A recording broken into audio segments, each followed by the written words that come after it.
thing? Is that? Nah, I think you guys are just making stuff up. The Supreme White Girl Mixtape. What's happening, everybody? What's up? It probably would. Yeah, no, it's good. It's got a good beat to it. I can dance to it. It's got a good beat. I can dance to it. What's happening, everybody? Comrade, Big Bob, Dathar, what's going on, bro? Javasuko, what's happening? What is going on? Hope everybody had a wonderful week. We are winding down into Friday, the eve of Age of Sigmar 2.0. It hits at midnight. We were just laughing about that because it's like, I mean, why can't I buy it now?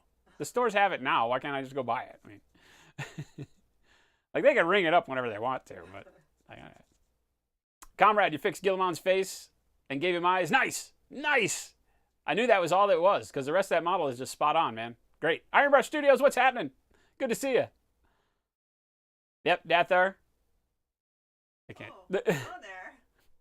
You don't have to put the camera on. It's not that big. Didn't realize. Yep. She has to paint front and center. She doesn't seem to understand. You guys have to let her know that she's going to sit here and paint. She got to do it live. Well, huzzah, huzzah. You got to do it live. Ironbrush Studio, 3 freaking months. Thank you, my friend. Thank you for that continued support. Yeah, so I'm going to be painting more Nurgle. We got a lot further with him over the course of this week. The staff, the plague staff, and the scythe with the non-metallic metal, working on that. I finished the non-metallic metal on the scythe head off stream, and what I am going to focus on today is showing everybody how I went about doing the armor and the flesh. So we'll see how far we can get, but I got a Blight King with a bunch of armor, and then we've got the other Glotkin brother that has a bunch of flesh that I've already kind of base coated, but I'll walk through all the steps of how I did that. And to do it, because I did all this off stream, and everybody was kind of disappointed. They all wanted, everybody came back and was like, "Wait a second, cheated." So we will work on showing you how to get this look if you're interested in the colors and the skin and all that kind of good stuff. So that's what I'm going to be doing. Jen is working on her fantastic little Centaur ette. I have not touched mine until 5 minutes ago when I Flesh on her flesh. tanned flesh. See, you're getting it. Look at you. Pretty soon she's going to be, and the workup I'm using was I started with tan flesh, and then I moved on to barbarian. As such. Followed by Oh, hell yeah. followed by Look at her. elf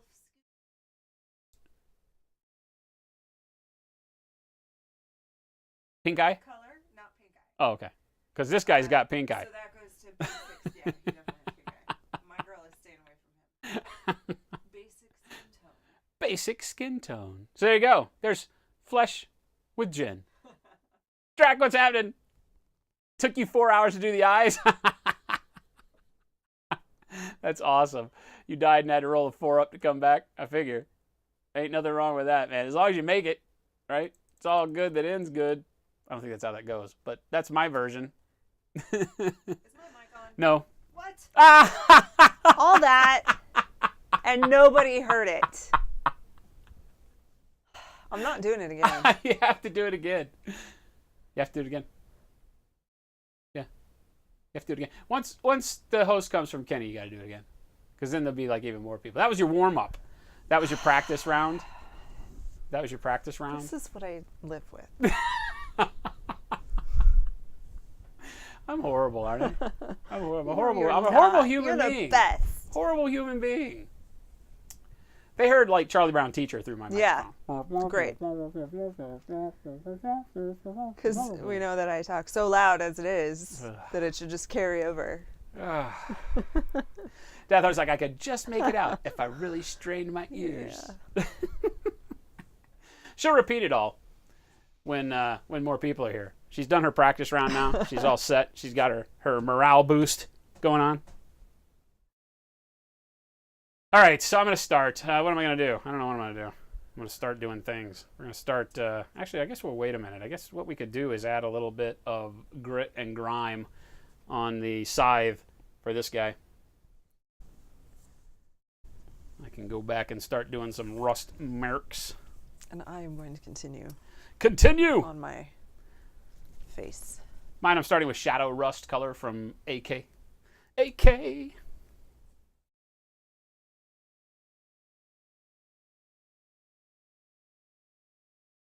Everybody's headed into the weekend with a good head of steam. Things are going well. Yay, Friday. I know that I'm looking forward to the weekend. And I don't normally look at the weekend as being much different than the week. But right now, I woke up this morning and have like been fighting with this horrible, horrible neck pain all day long. And I'm ready for slowdown day tomorrow so I can maybe recuperate. It's like I told Jen earlier, as like it feels like whiplash. Like I've been in a car wreck. Not bueno. Yeah, that's no good. Hopefully I'll hold it together through the stream. Oh, the things I do for you people. And I'm just spotting, going in and spot touching all of these pock marks in the blade over the non-metallic that we've done a little bit of this really dark rust color.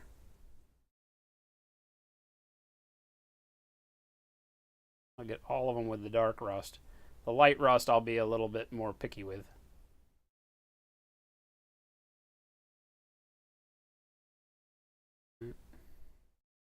Once I feel like I've got good initial setup in the pock marks, I'll come back and just do these real quick little streaks. Kind of the center of the brush in on the specific pocked area, and then streak it down real quick. Real simple.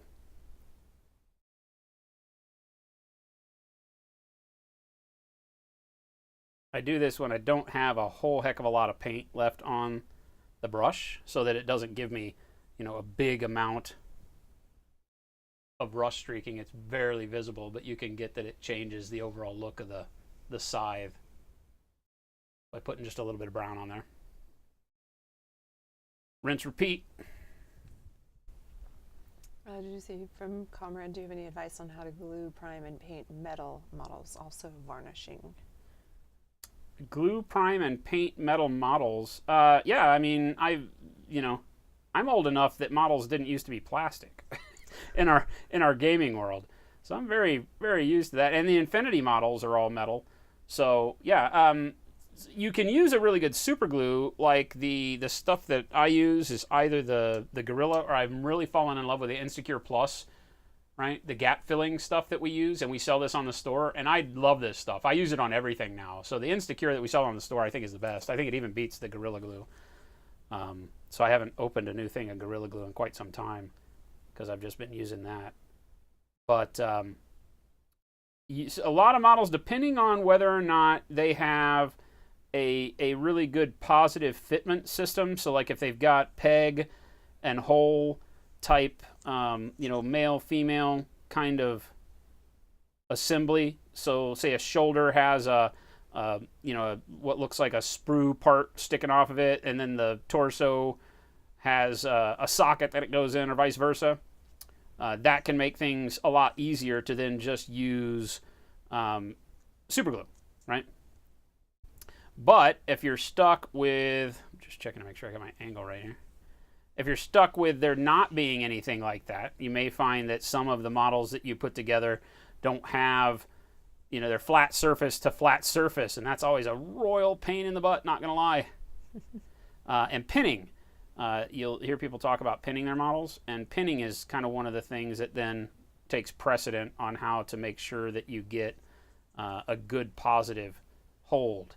And I've shown pinning on here a couple times. I can take a moment here in just a second and kind of run over it again.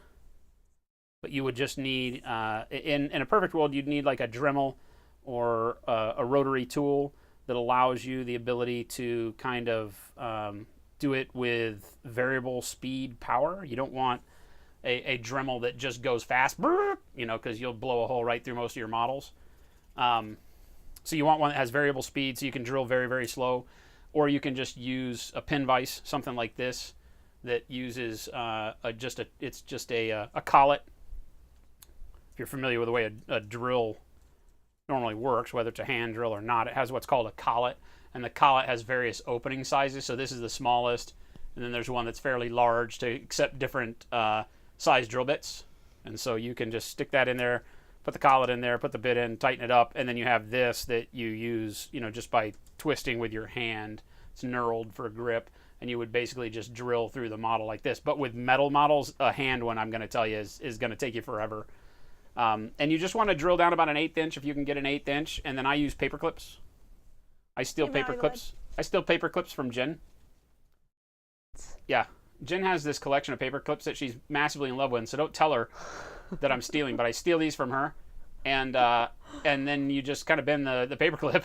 You drill. This is like a 1/16 or a 1.5 millimeters.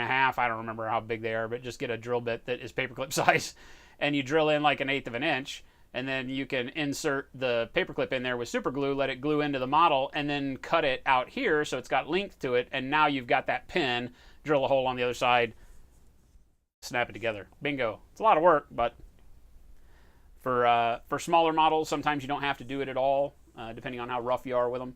And for larger models, you will, because the weight of some larger metal models, like the old War Machine stuff, you know, geez, the old Knight models, metals were horrible. You needed to pin them all over the place, so that kind of stuff.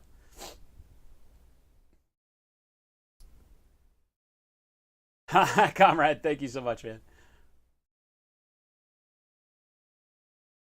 You're trying to put Azrael together, and thankfully he has a screw thing you're talking about? Yeah. My blood, what's going on, man?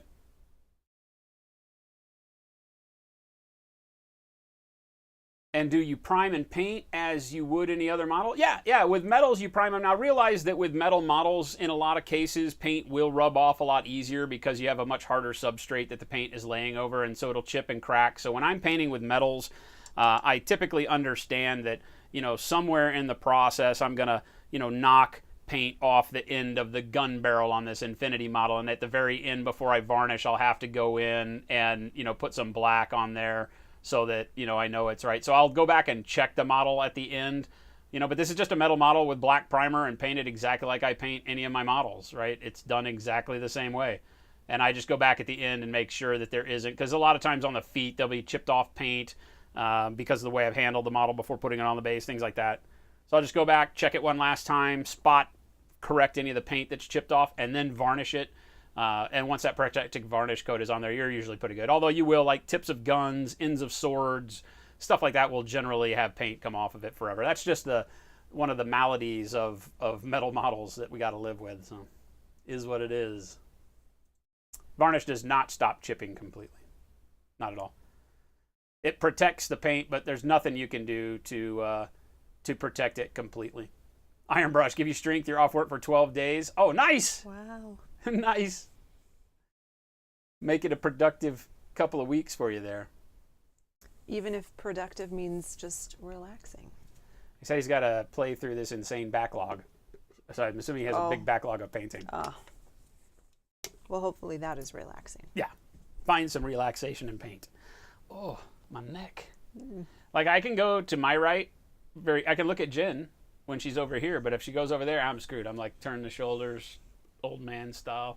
Slept funky or something. Not enjoying it. All right. Some of Bella's medication? No. The opioids that the dog is taking right now. Not my first choice.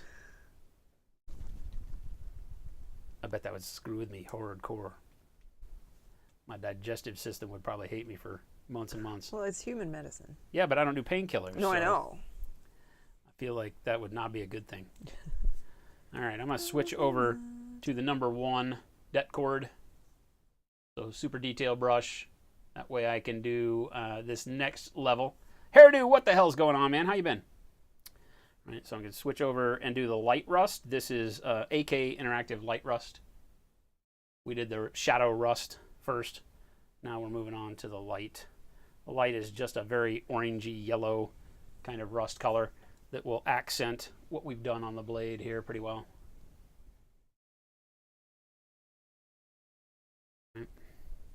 Now, on this one, like I said before, if you were watching the last time we were painting, I won't do all of the holes with this light rust. I'm just going to kind of pick a select few of the larger ones.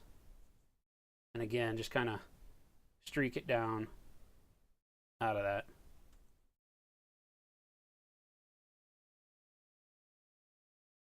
If you do it in all of them, then there's no variation. The rust just kind of starts looking too symmetrical, too repetitive. Anytime you're doing these kind of natural textures, you want to break it up and make it as random as possible. And I know that sometimes that's the hardest thing to do, right? I'm not going to do all of these. I'm just going to do maybe that one right there.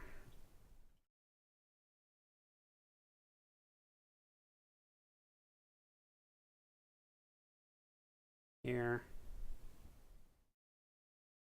Quick little trickle of rust color down. Same thing here. I'm going to let it trickle down and run right along the edge of the inset of the blade as it sits there, and then pool up a little bit of rust right here at the bottom. Haradu said, I just got a huge Nurgle commission, so this is perfect content. I'll watch the video in the morning. Awesome. Yeah, you might want to go back too, because we've been doing the Glotkin and a lot of the other stuff. I have not painted this guy on stream, so today I'll be working on the armor and flesh on these guys. Some other dudes who have not been anything other than really primed for the most part. Do a little bit underneath here. Back of the blade, even though there's not really any pock marks there. I'm just going to kind of dabble a little bit on there. That looks pretty good. I'm going to put a little bit right under here.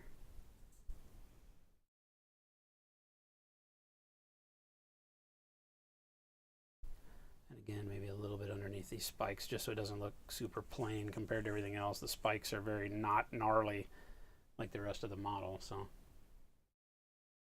and you can see how just that little bit of rust texture changes the look of the blade completely. Right here, we have just the brown. The light stuff just randomized in there helps a ton.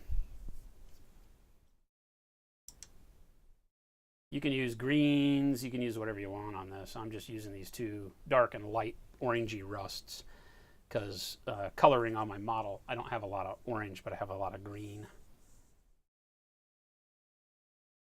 The orange makes a little bit more sense in the long run for me. Again, just kind of varying up where I put it.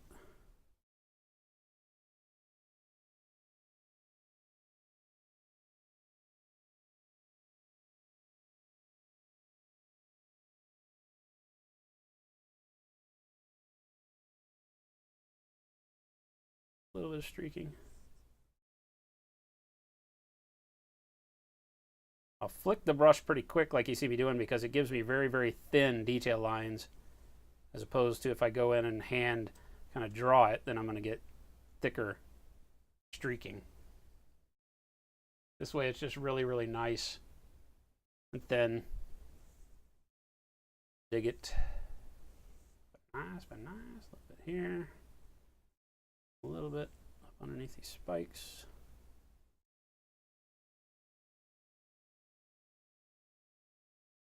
Maybe just a little bit in between the blade there. Like so. And bingo, we has rusty blade, but it falls into the category that I really wanted to try to hit, which was not overly rusty. I wanted to have something that existed in the world of it could be just kind of, you know, dulled metal. Not too shiny, but not just like brown, because I've got enough of that coloring, right? The rest of the coloration on the model is all in that, you know, greens and browns with the flesh tone, the wood on the handle, the horns on the helmet, all that kind of stuff. So this, I think, stands out rather nicely, keeping it in the non-metallic silver and just doing it kind of like a brushed aluminum, even though it wouldn't be an aluminum scythe. That gives it a good feel. Can you fix this brush? Yeah, what's up? There's like a little hair that's sticking out on the top. I don't ever see it until I actually put paint on it and start painting, and then it's all over the place. A hair at the top?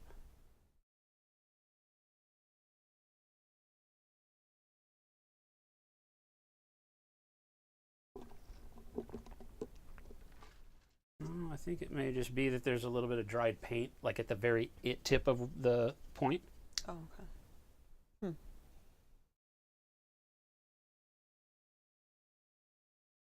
If you paint for a super, it doesn't even have to be a super long time, but if you paint for a while, and the paint can dry and leave just a little fleck of paint at the very tip of the brush, and you just kind of have to take your finger and pull it off, because I'm not seeing like a long runner or anything. Okay.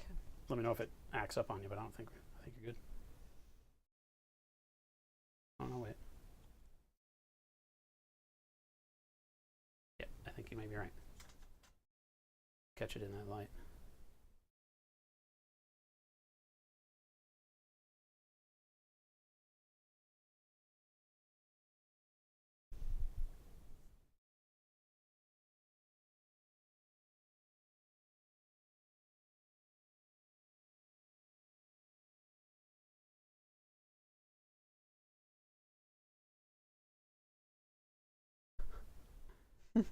It's like such a fragile little thing. Can't even get it to snip. There you go. I think it was just one lead hair was just a little. Yeah. Long. Thank you.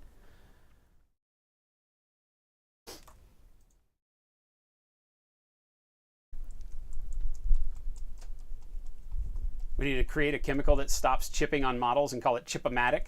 Is that a thing? I don't feel like that's a thing, but all right. I think that what that is just lots and lots of varnish. Like if you put on 80 million coats of varnish, then yeah, then you'll protect from chipping, but your model will look like garbage. So it's kind of a give and take scenario there. You know, I think I want to try to do a little bit of green on this real quick. As a tarnish. I don't think I want to do verdigris though. I think I want to do something a little more nasty. So I think I'm going to go in with our golden olive color that we've been using as a base for all of our plague boils and stuff. That was the base coat for all of them. But I think we're going to use this watered down pretty far and bring some green onto the blade, just as kind of a toxic slime covering for it maybe.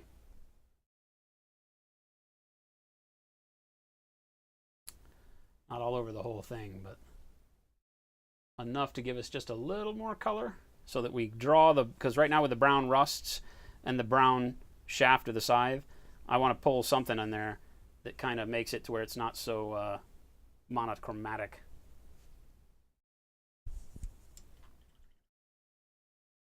I'm going to go pretty wet with this. You can see it's letting all of my color come through. And again, just be selective here. Hey, somebody likes us. Hey, Fat Gnome, what's going on?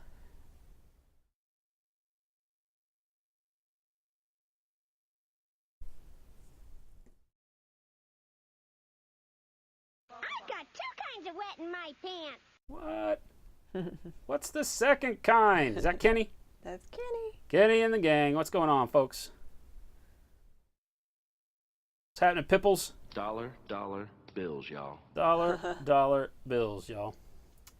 Azrael, what is happening? Welcome, everybody. $20 donation received from Miro Maru. Holy hell. Do it with your pinky. Holy hell. There's my pinky. Yurimaru. Thank you, my friend. More Gaming Lobby, what is happening? Ranger Rackbo, what is going on? Next level paint. Some dude named Next Level Paintings in here. I don't know about that guy. Sounds like a shady character to me. Hannah, what's happening? $5 to the cause and maybe it'll make you feel better. Euro, thank you so much. Welcome, everybody. Welcome. Hello, what's happening? It is Friday. It is the eve of Age of Sigmar 2.0, so we are celebrating. I'm celebrating. I'm painting a little bit of Nurgle, which is going to be a thing that happens. Gamer Dad, what the hell? How are you, man? And we are right now just amping up some of our non-metallic with rust on the blade here. Decided I want to give it a little bit of Nurgly green goodness up here to bust it out away from the I'll just throw back my legs and pollute my britches with delight. Thanks, Yurimaru. Euro. Thank you. All right, so there we go. Yeah, I think that green punches it where I need it to be. $5 to the cause and maybe it'll make you feel Azrael, what the hell? Oh, God. It's already Wet Willy Central around here. What the hell is going on? I thought you people were my friends. I think they're not going to be able to be sneaky. I think they're just going to have to happen. I think you're going to have to suck it up. I think I used to have friends. Sev Seven, what's happening? I used to have friends. I'm not real sure what happened here, but feel the lack of love. Somebody's like, yeah, you know, the only thing missing in Fuse's life is wet fingers in his ears. Yep. A good way to start the weekend. For $20 you. donation received from Azraelx22. Wet Willy time. Dirty little thing. Wet Willy, Oh, dude. Yeah, so what I'm going to be doing, Jen is painting her centaur over there, her little chibi centaur. She's going to be working on skin and hair and all that stuff. And I am going to be working on the skin and armor for a couple more of these dudes. For everybody that has been asking over the past week as they've seen me working on this guy, but I didn't do any of it on stream really. I was doing my kind of test colors in secret. And so now that he's donezo's pretty much, we got like a little bit of details. I got to do like the wrap colors and like these nails and stuff. But for most of what's happening here, I would call him pretty good and done. I would bust him off now and figure out how I'm going to attach him to the Glotkin. This is one of the brothers Glot that rides on our Glotkin that we've been painting. And what I'm going to focus on tonight is going in, and we've got a Blight King, a Putrid Blight King here, just primed. He's a lot of armor, so I can show off how we did the armor. Azrael, 9 freaking months, Azrael. What the hell are we naming it? Thank you for that Twitch Prime sub. Right.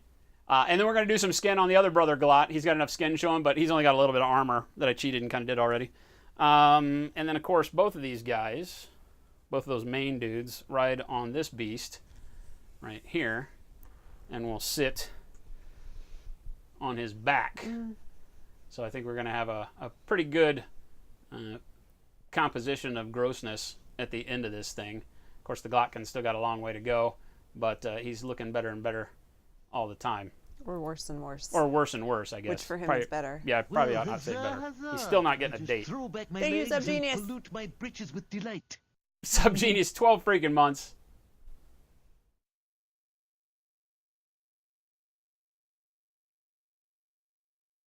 How you doing, Hannah?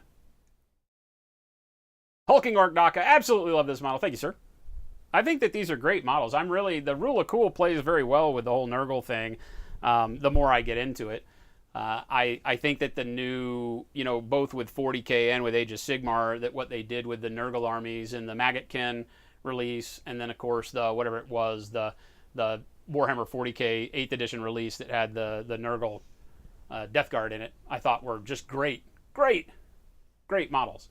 And I was telling somebody today, one of our local guys, I was like, yeah, I would like to get together and play a noob game because I haven't played a GW game since 2007, I don't think. And so, and I just haven't been interested in them. Their rules are not good for the way I like to play. But Age of Sigmar has got me interested. I may get out of it real quick. This army may never see more than just the first few weeks of the Slow Grow League, but I am committed to doing our local Slow Grower League because it's pretty much the only way that I'll ever get into games is if I can start with a limited amount of points, build a couple of models, play with them. They don't have to be painted. I can play and paint as I go, and then get a feel for the game, learn at small points cost where it doesn't take, all freaking day to, play a game, and then work up. And I think this league goes to 2250 at the top end, which I think is one of the higher levels of points costing for Age of Sigmar.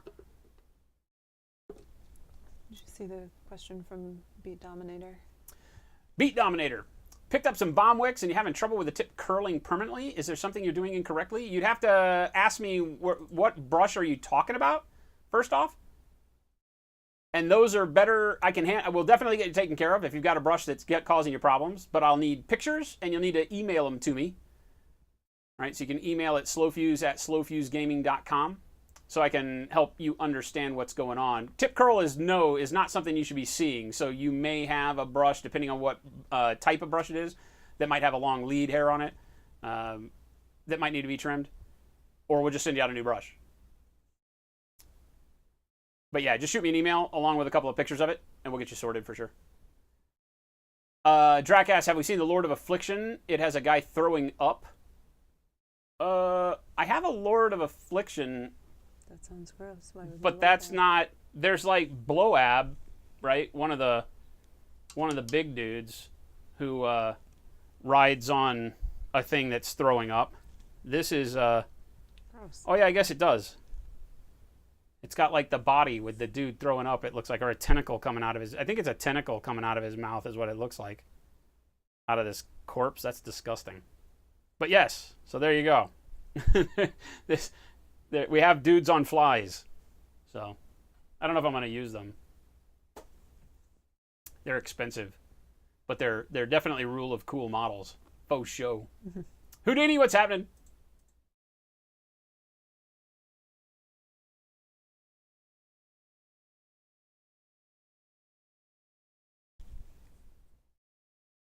Yeah, if you've been cleaning it, then chances are you've probably got a brush that has either a stiff hair in it. There, because if it depends. What brush did you buy?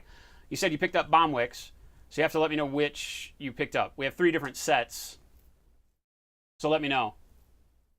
Right? If it's one of the natural hair ones, every now and then you get a stiff hair in it, right? Well, It's kind of huzzah. like I'll just well, throw back my legs and you pollute probably my don't know what britches having with gray dirt. hair is like. But Elric with the 12 months, thank you, my friend. How the hell you doing?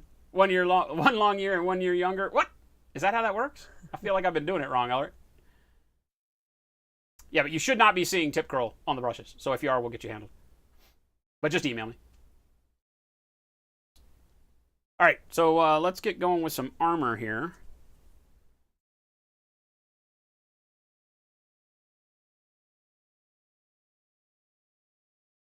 This guy is, I think, mostly armor. I think he's got 1 fleshy arm. The sculpt is kind of bad on his right arm, but yeah, it looks like flesh wrapped with leather and then holding the shield. Yeah. And then armor on the other one, 1 leg that is bare and wrapped with leather, and then armor everywhere else. So lots of armor on this guy. So we'll focus on him. We won't do flesh on this guy. We'll do the flesh on the other brother, Glot. He's got some nice fleshy, some good, he's gross. So the armor color, the way that I'm doing it on these guys to achieve this kind of blackish green armor is actually kind of a weird workup as far as colors that I'm going through. I'm going to start with black, brown from Model Color. If I can find it here. That's just black. That's not going to work. Why don't you donate $5 to the cause and maybe... Elric, my God, my friend. Thank you, Elric. Thank you, my friend. Moonclan Grots can be used in 40K limited productivity? That I don't know. Big Chet, what's happening? So, German Cam Black Brown, right? Just go ahead and I'm going to thin this down to the point where it's nearly just dirty water. I'm going to get my nozzle guard cleared off because I know I'm sitting here. $20 donation received from ELRIK2010. ELRIK. I don't know why she just won't say your name, Elric. What did you do? Like, you guys have a history? You guys have a history?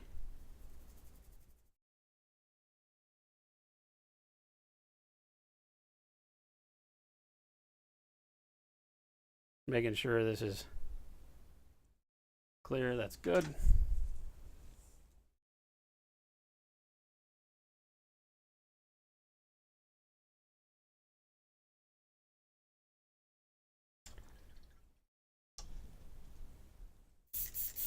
There we go.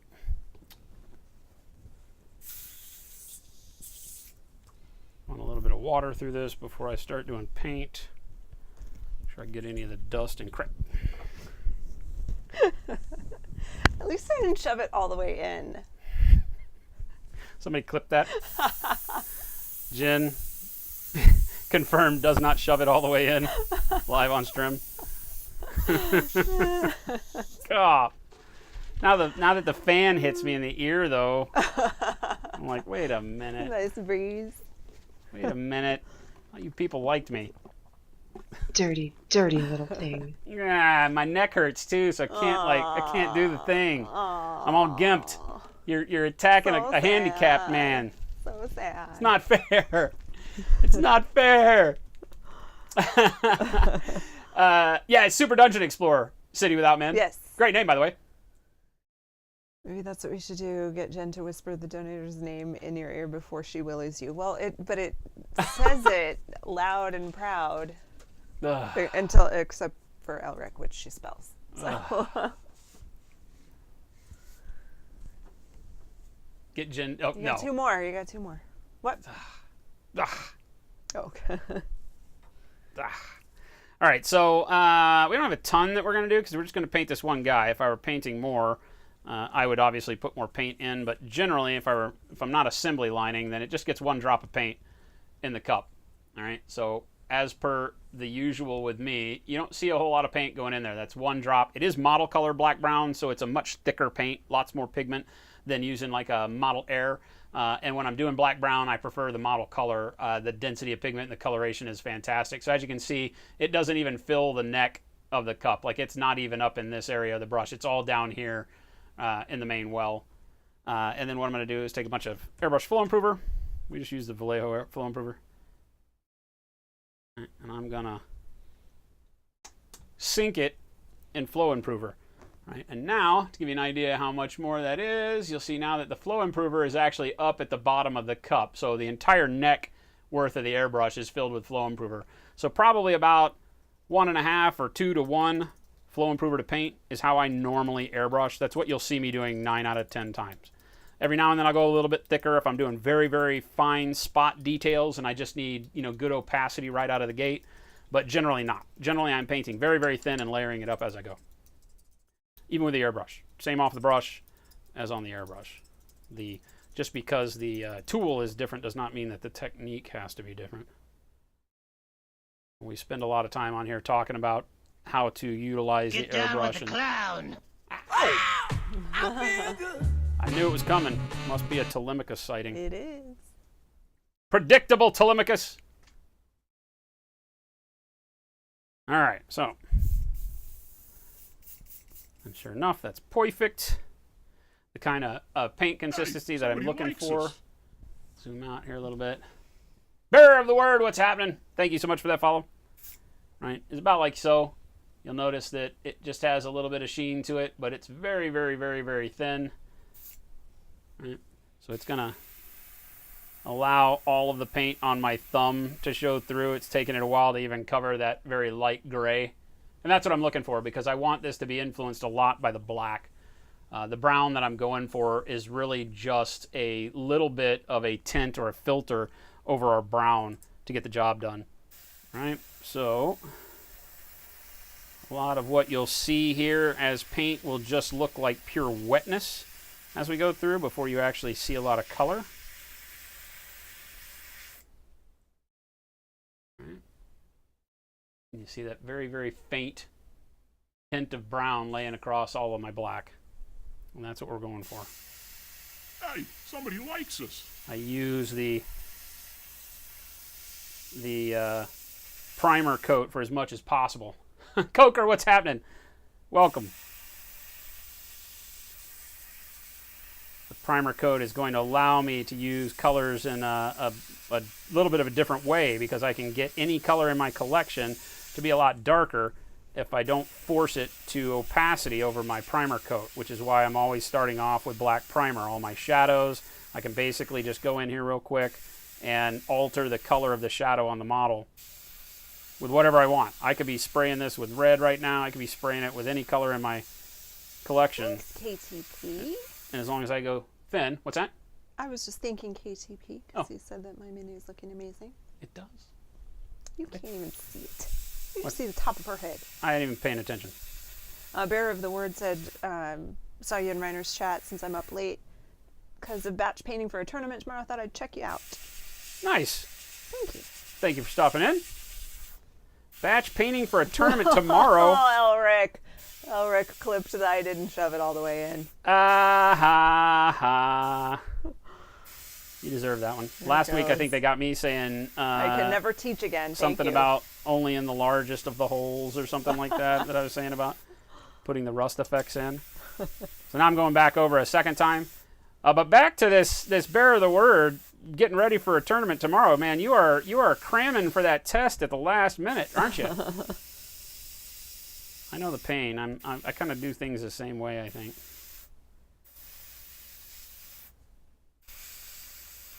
I'm not worried about highlights, so I'm not focusing on any specific area of the armor. I'm just going through and looking at the overall color and making sure that I don't have any areas that are too overly black, like pure black. So like up here underneath this right arm or his left arm, I don't have much color, so I'm just going to hit a little bit down in there. Staying pretty close to the model, pretty tight, just because I don't want overspray on everything. But the paint that I'm using is so thin that the overspray isn't going to hurt. It's not going to make it tough to color over with no matter what I do on this model. belly plates again. This leg over here. And I can kind of pick and choose how much I want to raise that up to be pure black brown if I want, or if I want to just kind of leave it like that, where it's just a very low filter of brown over our black. And that's what I'm looking for with this pass. I don't want it to get any brighter than that on the brown, I don't think. All right. Not worried about the shield or anything else. We're just looking at the armor right now. Hopefully you can see I'm never placing a whole lot of paint on the model at any one time. And I'm going in and slightly feathering between coats with just a little bit of air to help my dry time.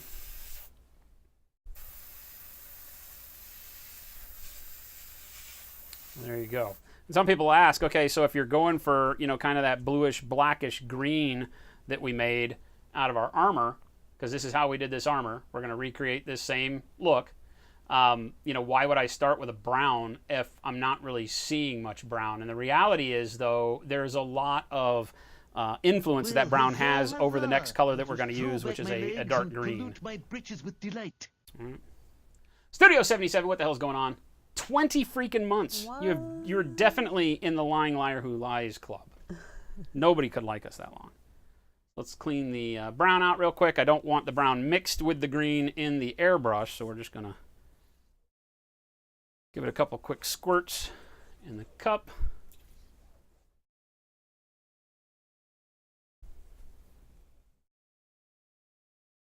Wipe it out real quick. Couple more quick squirts. Then I usually pass about a half of a cup of water through the brush just to verify I'm not getting too much pigment. Ham fist the trigger a little bit to kind of loosen stuff up. Bingo. That's not going to influence my green at all. Back over here with you. Back over here with you. And my next one is Cam Black Green, which is a Vallejo Model Air color that is a very cool green, because if I can find it here, it has kind of a grayish content to it. So, no, not Cam Dark Green. Cam Black Green. Not that. Not that. Not you. You either. It'd be nice if I actually, like, you know, kept all my paints where I needed them for once, maybe, possibly. Should alphabetize them. What's that? I said you should alphabetize them. That's what I would do. Alphabetize them? What? What? If you know the name you're looking for, What? then it's easy to find it. If they're in alphabetical order. What? Lies. Why would that not make sense? Lies. Lies. All right, it's Cam Dark Green, not... No, it's not Cam Dark Green. Ready?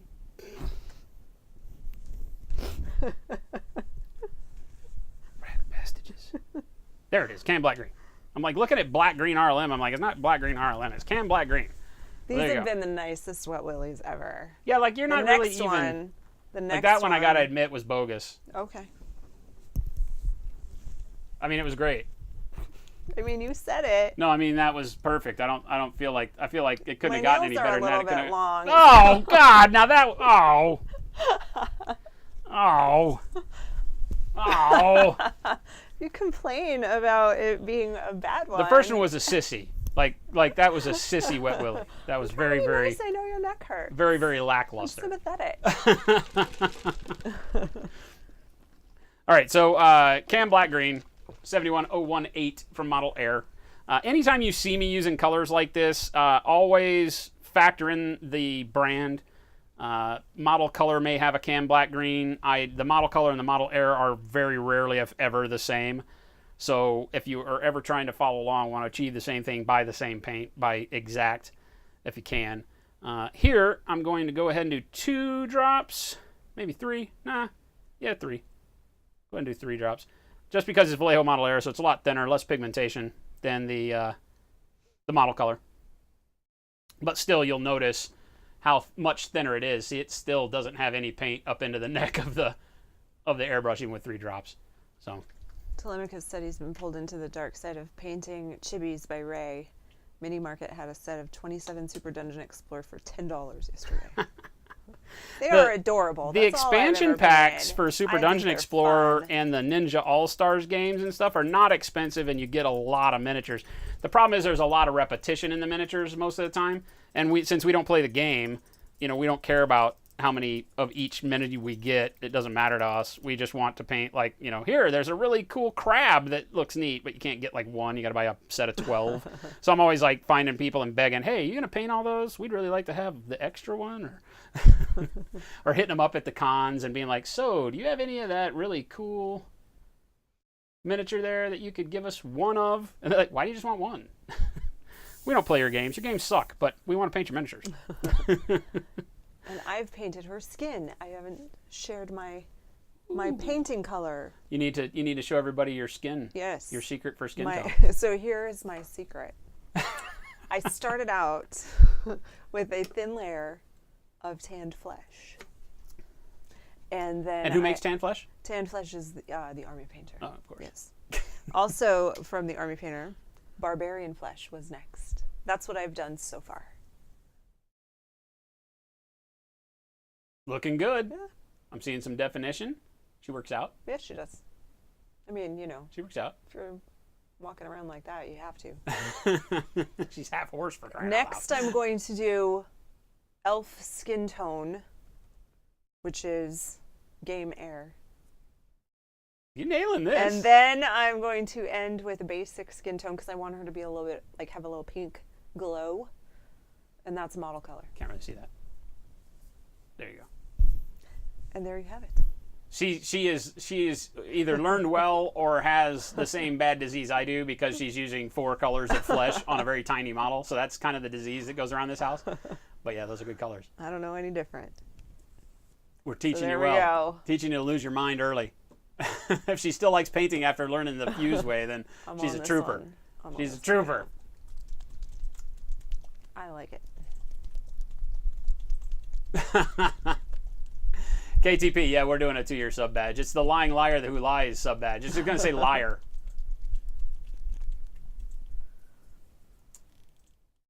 Oh my God. Ninja Warband with the 2 huge Onis, yeah. All right, so now we've got our cam black green. Put my eyes back on, and we're going to do kind of the same thing we did with the brown. We're not super worried about location of paint. We just want the filter of color over the brown. So we're going to start noticing the green show up over the brown very lightly at first. All right, just kind of hazing it.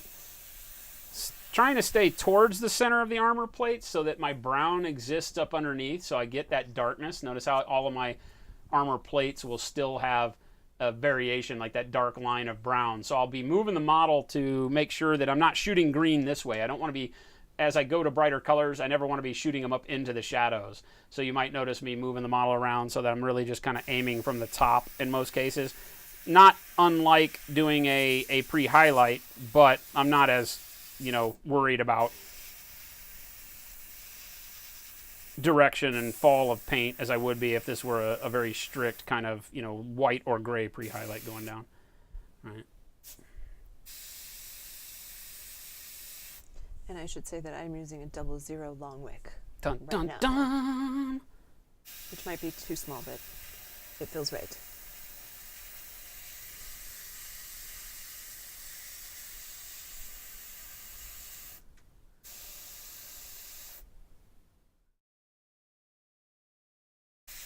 And I want to make sure I get enough of the green, even in like the shadows of the inner thigh, down here on the calf as it heads down, even though it's in the particular shadow area of the model. I still want to be able to look in there and get a hint of green, even though I don't push as much there, and it might appear to be more brown there than like here on the chest. Still make sure you float a little bit of color down there. Don't be lazy. A little bit on the inner thigh there.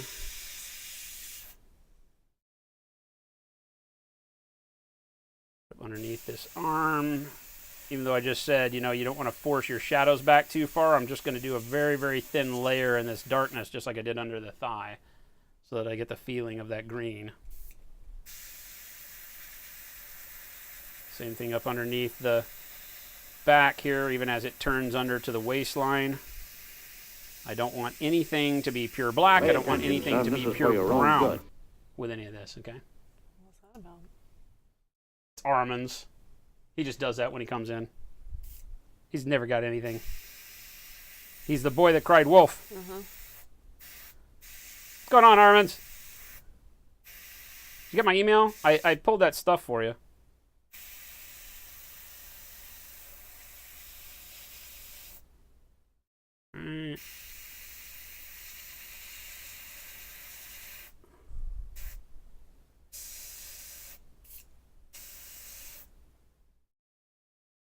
Looking pretty good.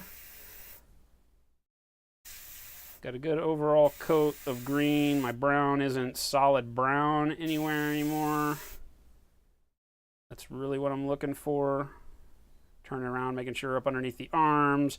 As it goes up to the waist, like right here, up towards the wrap that he's got on or whatever, I'm okay with it going to pure brown in that shadow as long as there's some green flowing into it. All right, so I get that shadow. That's okay.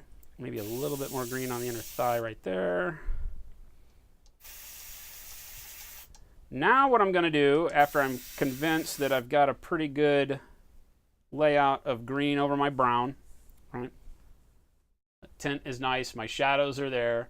Now I'm going to start focusing on the highlights. So now I'm going to go back and pound a little bit more of this green in up around the shoulder on the back here.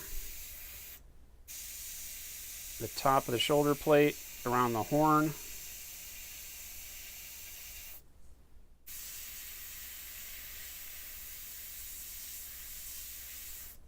Top of the arm.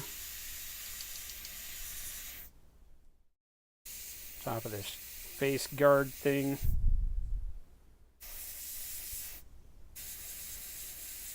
Now I am watching my angle on the model a lot more, right? Because now you can see the difference between just a cross over the top and then how dark it gets as it goes down the back.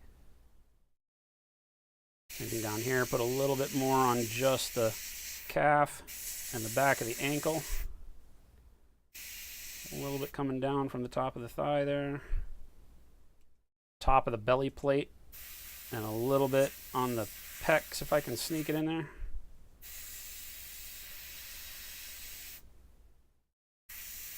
Kind of right top down in the middle of these groin plates. Letting it get darker as it goes off left and right. And maybe just a little bit on the outside of the knee and thigh down here. Bingo, that should be it. So that's it for cam black green. Very easy, very quick. Right. But the brown has a big impact, and the impact that it has is different had we just done this over the black primer, because the black primer would react differently with the green, even though maybe subtly, than just the brown. Okay? Because you can see the difference, even though we're staring at a model that's, you know, not, that now has all this color, and it may look like it's all kind of, you know, desaturated. If we look at the black on this guy, there's definitely a difference there with no brown on it. All right, so now we'll clean this out real quick.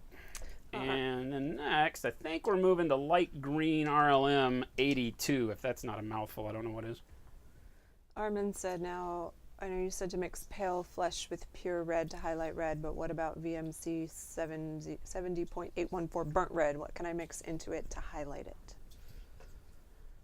Burnt red has a little bit more of a orangey brown to it, I think.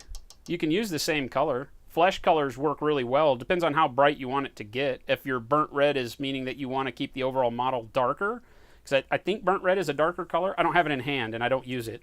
So you'd have to confirm that for me. But if burnt red is a darker red, then you just may use like a tanned flesh, something that's a darker flesh color to start highlighting, or barbarian flesh from the army painter, or a mid-tone flesh. You just won't use a very pale color. And see how that goes for you for your kind of mid-highlight. And then you can lighten that up as you go. That would be my suggestion. I'm always finding myself using flesh colors to highlight my reds. And then depending on how bright I want to go, like if I want that kind of sheen to it, I'll go back after I've done all my highlights and glaze that same color, base color of red, whatever I used, back over all my highlights. Because you may need to force your highlights into the realm of like being more pink. And in order to tone the pink down, you just glaze your base red over the top at the very end. That's the way you see me do damn near every red that I do, right?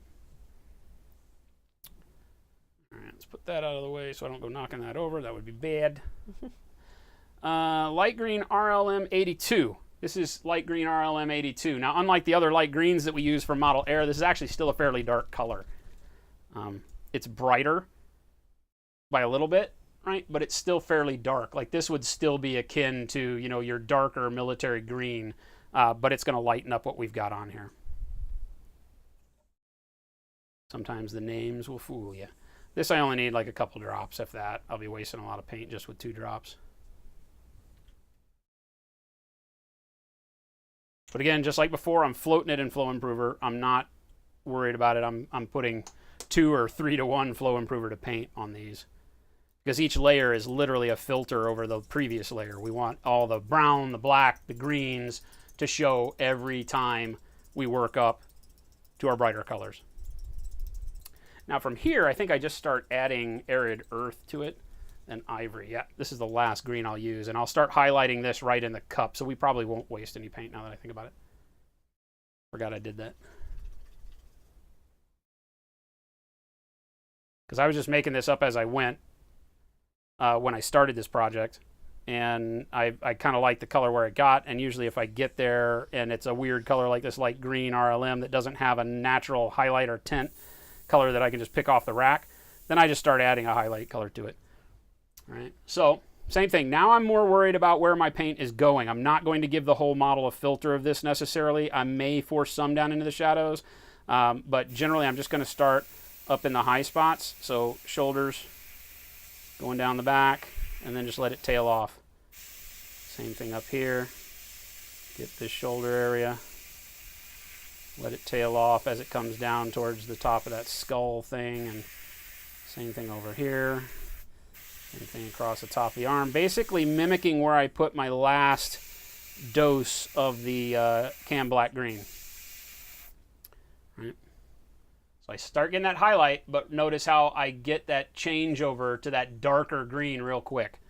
Now I do want to feather that so it doesn't give me like a hard blend. So I'm going to feather a little bit going down into the shadow, but not too much. The back of the thigh here. Calf. Each subsequent layer of paint is just forcing those shadows into tighter and tighter areas, and as you learn how to do this, or as you get comfortable doing this more and more, you'll realize that depending on how much of the lighter colors of paint you put on, you can make the model look dirtier or cleaner by leaving less or more of your shadow colors showing. Okay, so now we're starting to get towards the actual color of the armor.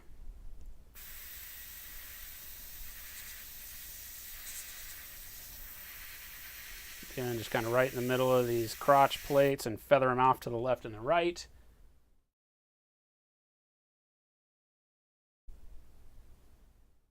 Don't need a whole lot of color in here because of the shadow. I'm okay with that. Top of the knee. So you'll notice I start working closer to the model.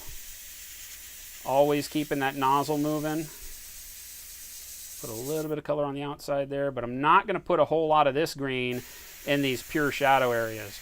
Right, I'm going to go ahead and just throw enough in there so that I can get a feel for it across. Like if I do it perfectly, it'll go just across that bright spot that you see right above his foot, right in there. So I'll get real tight here. There, bingo. Right, we get just a little bit of that yellowy looking green in there, but then that pale green black and the brown underneath it take over, so we get that change of temperature in our green. It's going to play really nicely as we go through those shadows. You can see it right now. You can see that yellowy green up here at the top, and then you get that kind of desaturated dark pale green. It's just a kind of a, I don't know how to say it. It's very, very desaturated because it's almost like that black and the green is like a very, like grays it out. Right, so then we get that, and then a little bit of that yellow green hitting again as it comes around the back of the ankle. Same thing here. I don't want a whole lot of this yellow green on the thigh plate here. I'm just going to build up a little bit very slowly. Millen, what's going on? We're just going to go with Million. Or Million, maybe. Million, Million, maybe. yes. Welcome. push a little bit more into these center plates here. Bobby. Remember, one of the keys when painting, whether with a brush or with an airbrush, is trying to remember, okay, how many more colors am I trying to put on this model? And right now we've got 2 more colors we're going to do. So I have to leave enough space everywhere for those other 2 colors to fit if I need them to go there. And I know I need them to go on the chest, so I might spread my green out just a little bit left and right so that my next 2 colors have spots to live. If I tighten up this green real strict down the middle of his chest, then when I go in with the next color, it'll be a spot highlight in order to you know, have any place to go. And then my next color just doesn't have anywhere at all. So I'm always thinking, so I can push this highlight around. Notice how at the front of the arm here, it's all that dark grayed out, desaturated. None of that yellow comes around because it's all up here. So we're going to put more around towards the underarm here real quick. Just feather it in there. Matt Aaron said, thank you for going over this. Huge help to see it step by step, and holy smokes, you ship fast. I what? Ship fast. Oh, did you already get it? We pride ourselves in everything coming out of the store really, really fast. We don't always live up to that, but we sure try to. KCP said, and by 2 you mean 86 combinations of the next 2 colors, right? Yeah. Yeah, something like that. No, we're not going to do 86 colors. Now I'm going to lighten up the left side of this chin plate and leave it dark over on the right. I don't know why, I just picked that because the shield's over here. Then I'm going to come in and highlight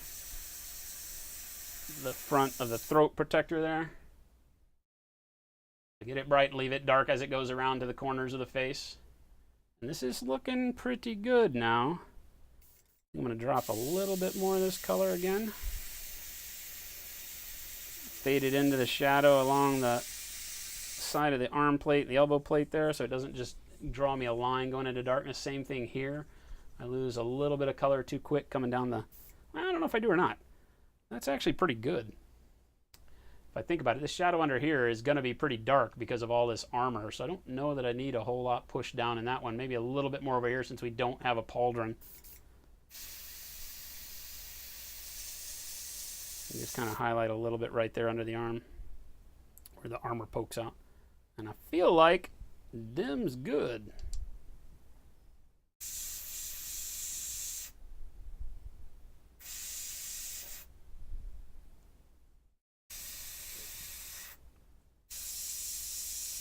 Spend a little bit more. There's a peak, a center peak on the back of his ankle. So I'm going to have this side be dark, and this side I'm going to brighten up a little bit just to give us that contrast. So I'm going to turn the model and then come in here and build up a little bit more paint right there on that side so that I get that. Notice how now it's brighter on our right, darker on our left like that.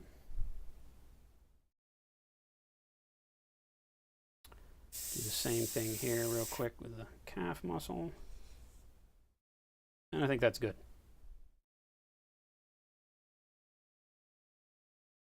Yep, I like it.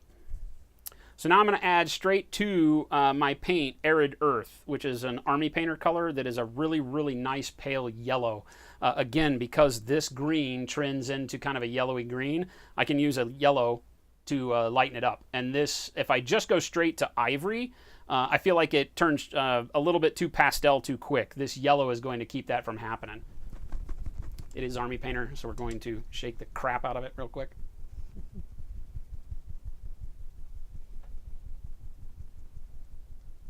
Miffy, what's happening? Good to see you. How you been? Greenleaf, what's going on? You blame Grin Stuff for actually introducing you to burnt red? There's a lot of really good dark red colors out there. As you know, I pretty much just use mahogany and hull red as my 2 dark reds, and then I add what I need to. I can add, like, you know, browns, tans to them to get where I need to go from those dark reds. I'm an old dog with no new tricks sometimes with color, and there's a million colors out there that would keep me from having to mix stuff, and I just don't. And they're probably all sitting right over here in the rack, and I never use them. We've got, what do we got? 580 different colors of paint in the store, and I use 30 of them, so. That was also the first mahogany of the weekend. Oh, I said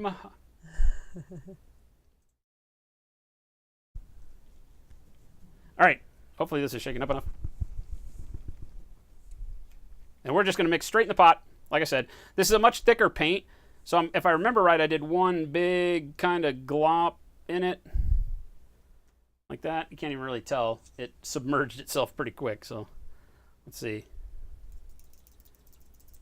Yep, that's the deal.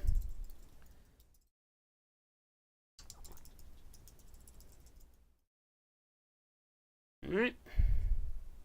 And I'm not adding any more thinner to it. I remember this part. I didn't write it in my recipe, but I didn't add any more flow improver as I went through this, I don't think. I always tend, when I mix in the pot, to try not to, so I don't break the paint too much. And then if it's too thick, you know, I'll go back and add flow improver or water or whatever I need. But if I remember right, this works pretty well without having to do so. So we'll see. I mean, hell, it's only been, you know, 5 days since I did this. I'm old. I can't remember anything. Pump the airbrush a little bit until I see that brighter color coming out. There we go. Now, same exact process, right? A lot of what we do in painting is just repetition, and this repetition here is the same areas I'm going to target that I just did. I'm just going to put less paint in a smaller spot, okay? So whereas on the shoulder, our previous green went from the top of this skull to the top of this skull, now we're going to pull it back and just start like right after the skull, right? So I'm going to come in here and start layering up right after the skull, going back. And again, it is going to cause us to layer up because I paint so thin. My pinky just needs to stop stressing. You guys are probably seeing me. The mini's shaking all over the place because I'm gripping it with my pinky so tight.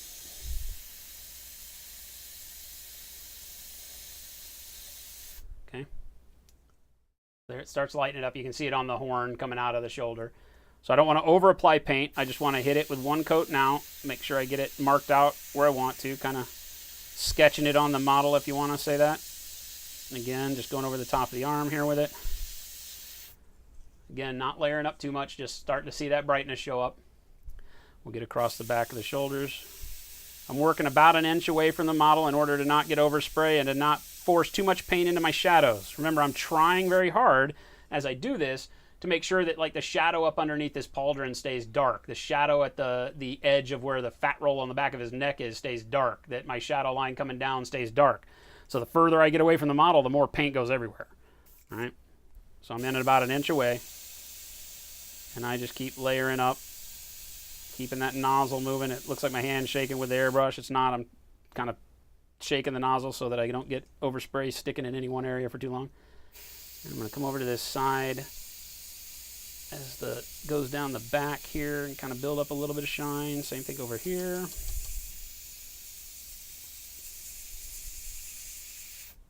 Okay. Feel like I'm probably no. Needle's clean. Felt like I might be getting ready to see some tip dry. But no. Alright, so same thing. I'm just gonna fade down into that back shadow just a hair, so I get a little bit of shine coming down the back. Now I'm going to move down to the calf, which is going to be the brightest area on the lower leg, is kind of this outside right of the calf and outside right of the ankle.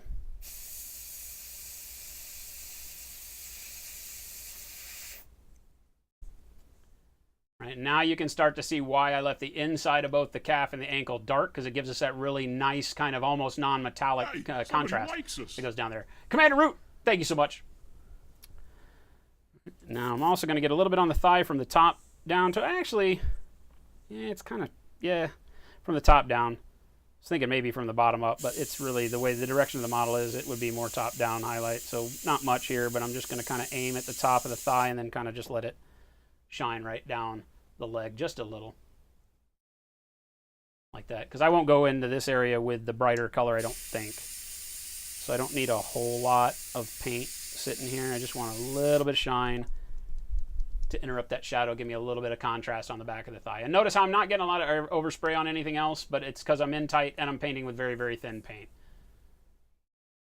All right, so now we're starting to get some volume back on him. The shadows are starting to really play well. I need to get a little bit of highlight coming out the point of this elbow because that whole thing would shine. So in order to do that, I'm going to aim at the point of the elbow. Right? And I'm going to then kind of slowly rotate the brush back up towards my other highlight spot. Like so. I catch just that point, but I keep all that shadow underneath it. That looks good. I'm going to get a little bit more highlight on the pauldron. Have it come around a little bit more on the arm. Fan. Don't need any up underneath. Can stay dark there. I'm okay with that. I like the back. I think the back is looking good. That wins. Good contrast, good shadow. Switch over to the front. Same thing here. Again, I put a little bit over the top of the skull. I'm just going to go reinforce that a little bit, drive it up a little brighter in value. Tail it off as it comes down the side of the pauldron where the pauldrons kind of flare on the edges.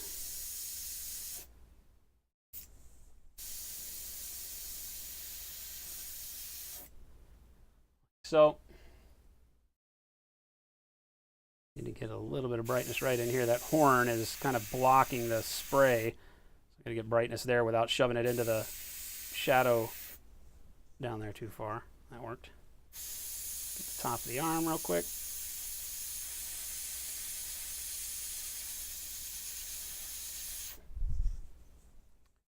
Bingo. Not got nice shadow in there. Now I'm going to get the top of this skull.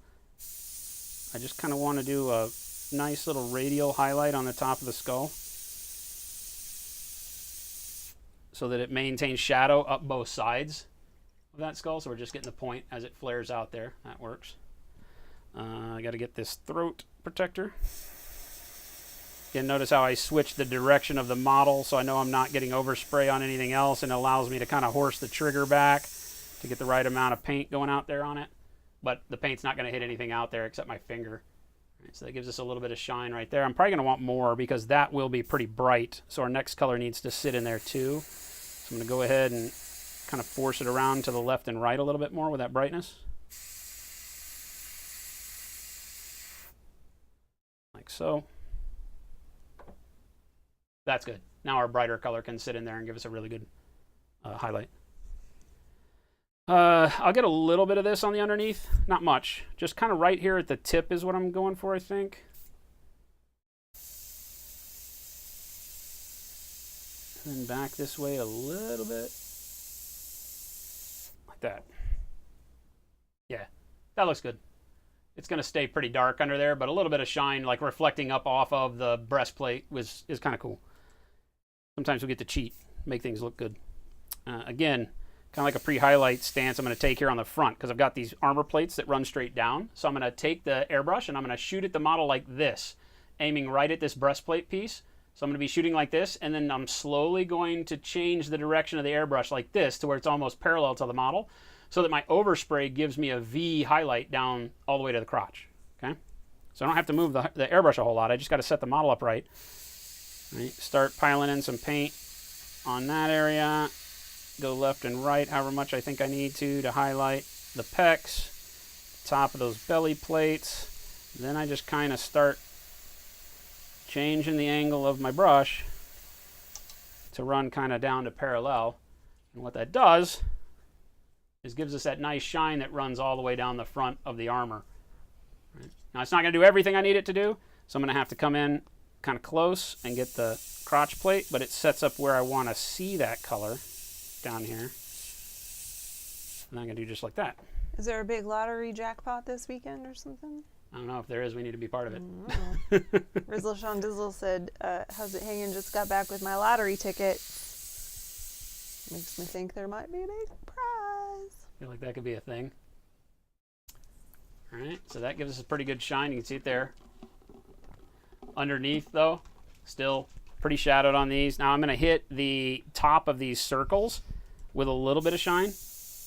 I may come back and do all of these as non-metallic, like bronze or something. I haven't decided that yet. Or they may just stay green like the armor. Oh, he was just really lucky on Kenny's stream. Oh, cool.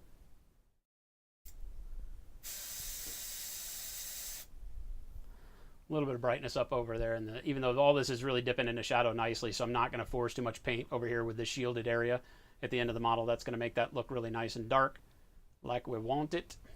Let's catch this knee. Now I'm going to stay with my brightness kind of up at the top of the knee here, and to the right, or his right, our left, to the outside, away from the body, because that's, you know, the body shadows everything down low. So we're just going to go with our brightness kind of over here, a little bit on the thigh. Meg Paints Minis wants to know what airbrush you use. This right now is a Iwata Neo TRN1. I've fallen in love with this brush over the last year, 18 months. A lot of people laugh at me. They're like, why do you use that cheap-ass brush? Everybody's tried to get me to buy another Harder than Steenbeck. We have a Grex that we never use. I've always used Grex. And then I found these, and I'm like, wow, you know what? These are just really, really, really good brushes. All right, so I want a little bit of brightness on the outside of the thigh. So I'm going to turn the model like this so that I can kind of shoot at my finger and have that overspray go onto the thigh like that. So it just gives me that slight glow on the outside of the thigh because it's shadowed from all of this. I don't want it too bright. A little bit more bright on the knee.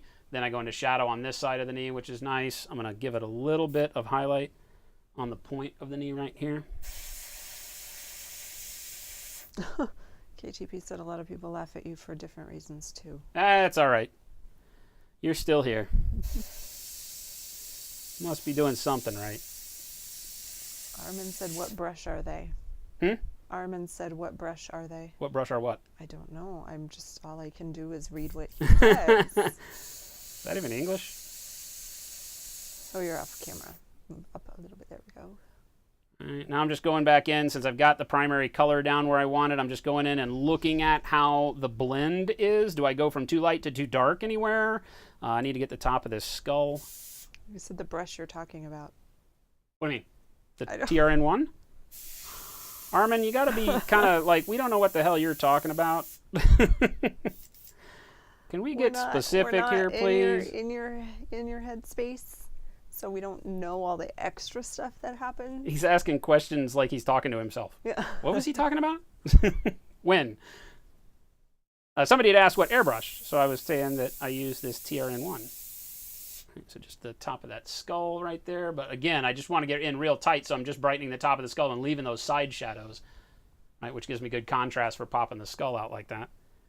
I may even get, like on this one, I'm even going to get a little bit of overspray down the face of the skull. No, like at the teeth and such. Well, you need to be a bit more specific or we wouldn't be asking these questions a couple minutes ago. Smart Alec. I felt like I was fairly specific, man. You want to fight me? Bike racks, 3 o'clock. Yeah, like that. Just brighten up the nose and all the sticky outy bits on the face of the skeleton, so that it gives me a little bit of shine down low in the darker spot of the pauldron. Right. Want probably a little less abrupt of a transition from light to dark. But Armin, I'm not. Just tell me what you want. Tell me what movie you want to see. Tell me what restaurant we're going to.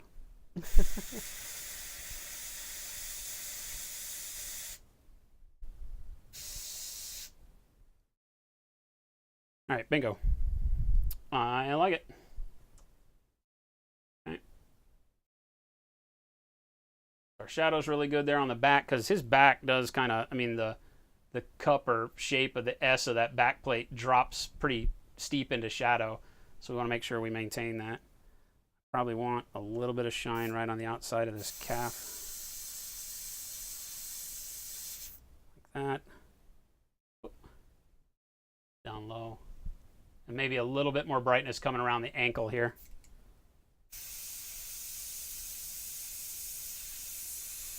Like that.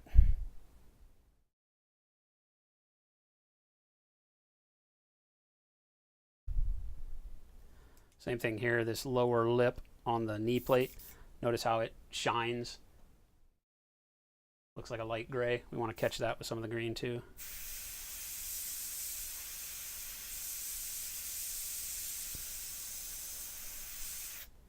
Bingo.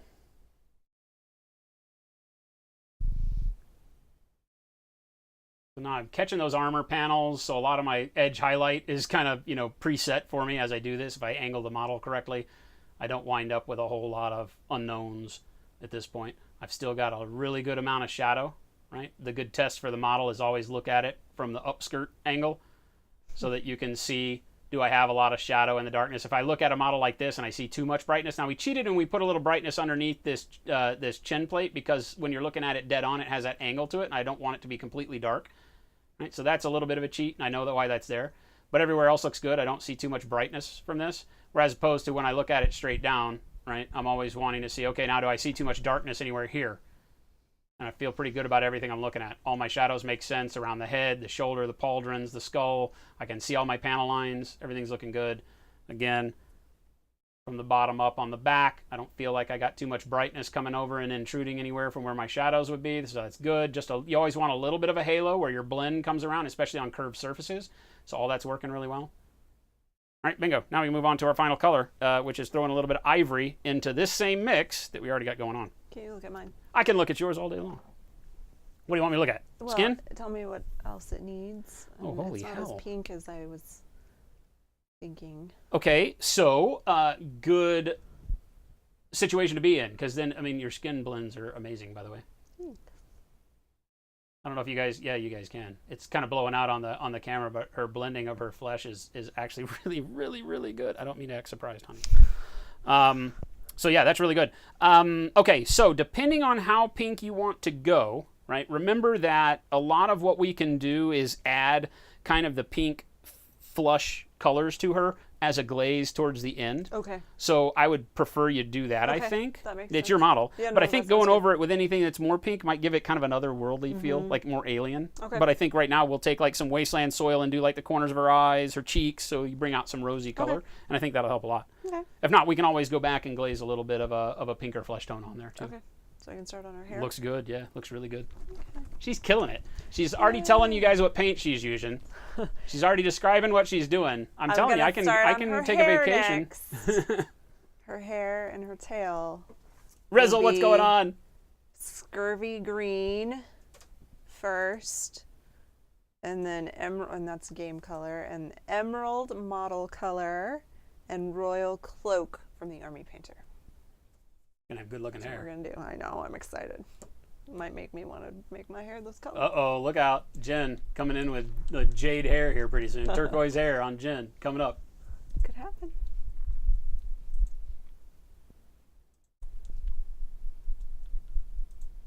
Yeah, exactly. When am I going to learn how to do my flesh that well? Here I am trying to teach you guys flesh today. We should probably just do this. We should just do this. No. And it's just Jen. No. And I'll just sit over here and tell bad dad jokes. Mm-mm. I don't know how to do them. Right, Wargaming Lobby? What is this, your fourth model? This is the fourth one. Yeah, where are my other ones, by the way? We took them to Adepticon. And left them there? Well, I don't think so. But I have a hard time remembering where anything is after Adepticon this minute. So okay. Like, yes, I can't find. There's another case. I did the pumpkin, the pirate, and then the little girl with the potions. Yeah, the potion girl. We did the potion bottle that you nailed out. Oh my God, she's done stuff that I can't still believe. don't think looks like. It looks terrific. So we had two cases. There's another of these battle foam cases around here that has all the models that we wrapped up in bubble wrap, and yours are in there. I think they may be in these foam deals here, but my neck hurts and I can't turn and look. That's okay. That's okay. Bill Neary, I think Telemachus is going to argue with you on that one. All right, so we still got paint. We're not wasting any. A little bit of model color ivory in the pot is going to lighten it up. You can see the difference between the Arid Earth, even though Arid Earth was very bright. You can see the difference between Arid Earth and ivory, right? So this ivory is going to brighten it up even more. Can't tell. This is number one. Is that the number one? Number one. I think you've been painting with what, a 0? Or did you switch? Last one I was a 00 because 00? I just felt like I wanted it to be smaller. It's fine. Like I said earlier, a lot of people, when they are starting to paint detail work and getting better and at getting, building up confidence, a smaller brush helps them a lot because you don't feel like you're getting paint everywhere. All right, so I need to not have that bubble be there. Thank you very much. I need to know I'm actually putting paint in here. So 1, 2. 2 drops. I want to go pretty stark, bright after that last one. So I put 2 drops of this. It is model color. It is a lot thicker. I'm not going to add any more thinner to this. It's working really well. I'm not seeing tip dry. And my colors are being really nice. All right, so there we go. Very bright. Okay, I might have lied. I might have to add thinner to this. Maybe I only added 1 drop of ivory last time. We're okay. We're okay. It's okay. We're okay. We can make it work. I am going to add some more flow improver to this. I'm afraid that's a little thick. And on this bright highlight, I got to make sure that this one allows me to layer up so it doesn't just look like I am storming in bull in a china shop with bright color over all of my dark shadows. So I'm going to put just a couple of drops of Flow Improver back in there on it.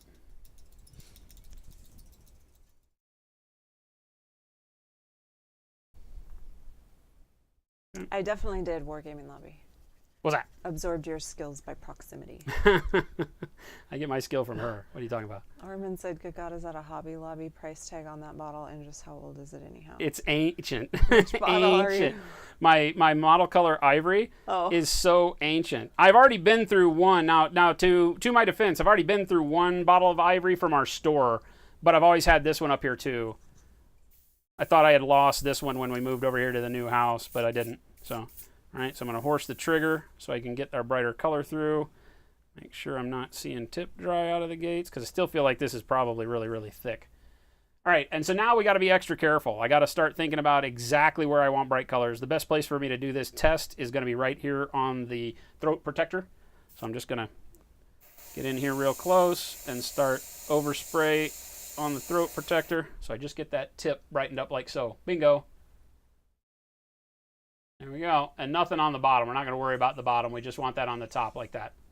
Okay. I'm going to do the same thing here. I'm going to get in really close, and I'm going to start looking at doing a little bit of highlight on the chest plate here.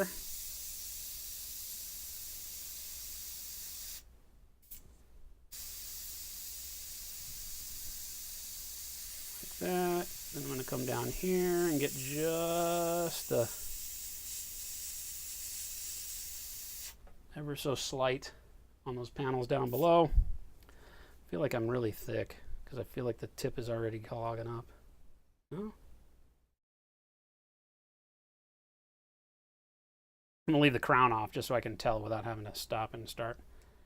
All right, so I'm going to, kind of like I did before, just come through, get a little brightness on there. So, right down the front of the chest. I can do a little bit off to these side plates.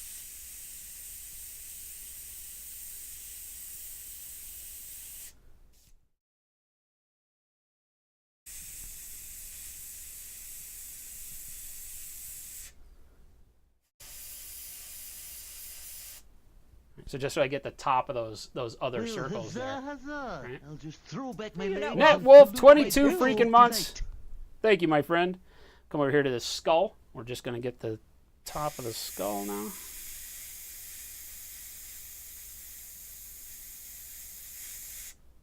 So, not worried about the teeth and everything this time around. From this angle, I can also get the top of the arm over here. Close.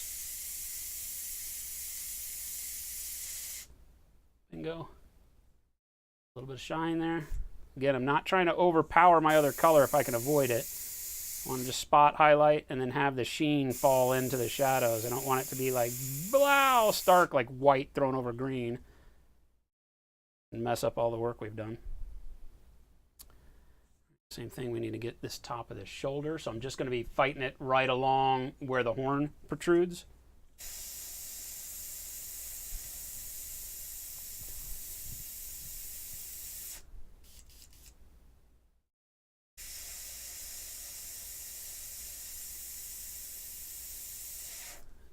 Speckling, but I don't have any tip dry. What's going on?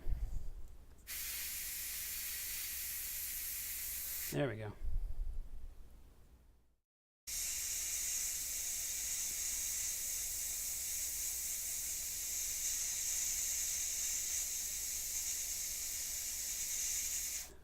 Okay. Top of the skull over here. So, I'm going to start doing this kind of speckling right out of the gates. Fast you catch it, doesn't matter. Painting so thin, should be painting thin enough to where it shouldn't be a big deal. All right, I just want to get right on kind of where the hump of his back is, like so. Same for game. I don't know. I can't remember what her name is. Something Huntress or something. Huntress, yeah. I think somebody said it was a something Huntress. I don't remember. Super Dungeon Explorer. But yes, it is from Super Dungeon Explorer. This paint, I'm going to put some more thinner in it. Actually, you know what I'm going to do? I'm going to spurt a little water in it. That'll help.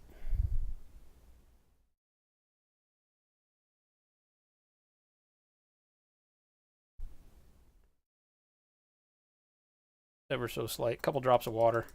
Hopefully that'll break it up. This ivory is one of the thickest model color paints. It's one of the reasons why I love it so much, because it's so great as a highlight tint. But it will just absolutely destroy your airbrush if you don't get it to the right consistency. It's almost like trying to spray a paint out of a artist acrylic tube. All right, there we go. There we go. All right, so I want to broaden that radial glow again, and in order to get a circular glow, you just got to start. Again, I'm in pretty close. Start in, and as soon as you start seeing paint lay down, you just want to move the tip of the airbrush around in kind of a circular pattern. Pull them back further as you go so that it doesn't give you too much of a spot and you get that highlight like that. A little bit right on the top of this elbow pad. Right on the tip of that. A little bit there.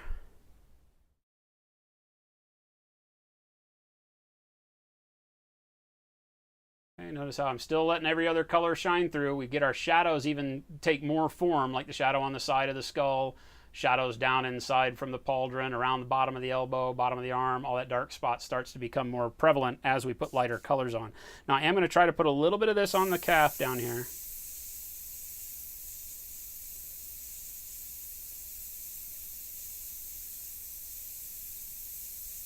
And I did it a little fast. Oh, it actually turned out pretty good.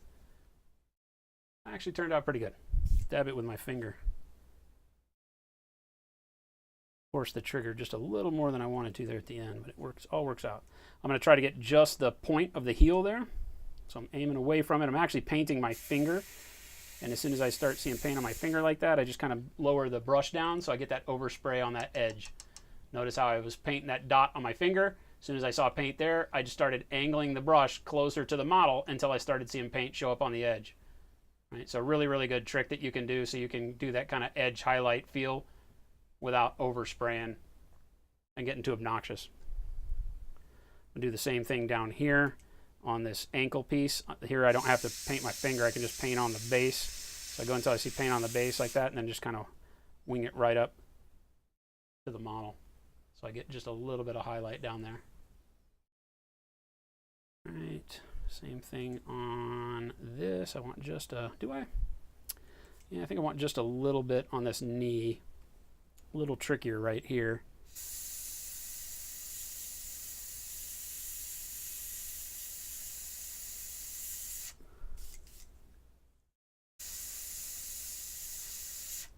So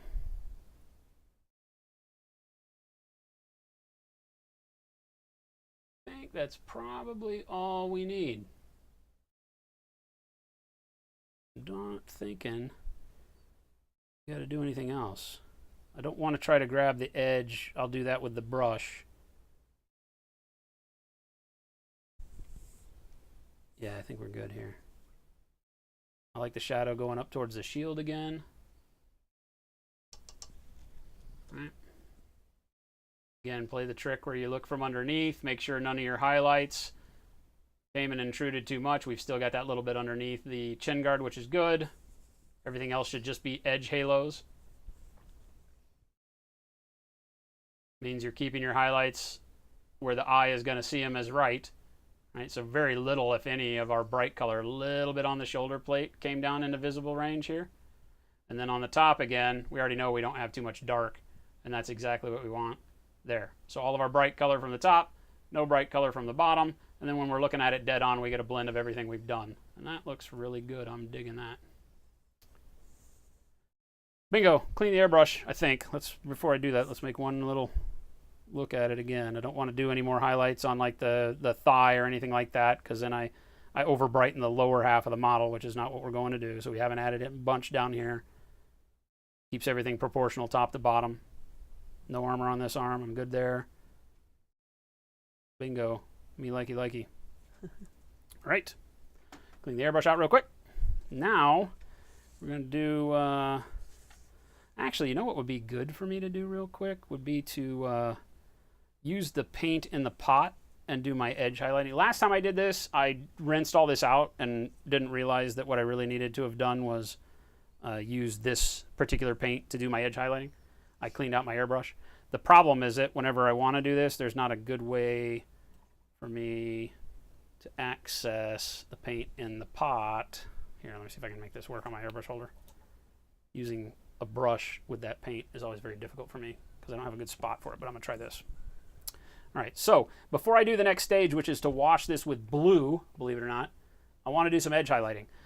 The wash that we do will knock the edge highlight way down, but it'll still set us up for having some contrast along those edges if this paint is going to let me do this. All right, so what I want to do is I'm just taking paint straight from the cup of the airbrush, right? And I want to just come in here and, if I can, just drop in some highlights that fade away into nothing along some of these edges where I know I want to have brightness later on. So right here along the throat.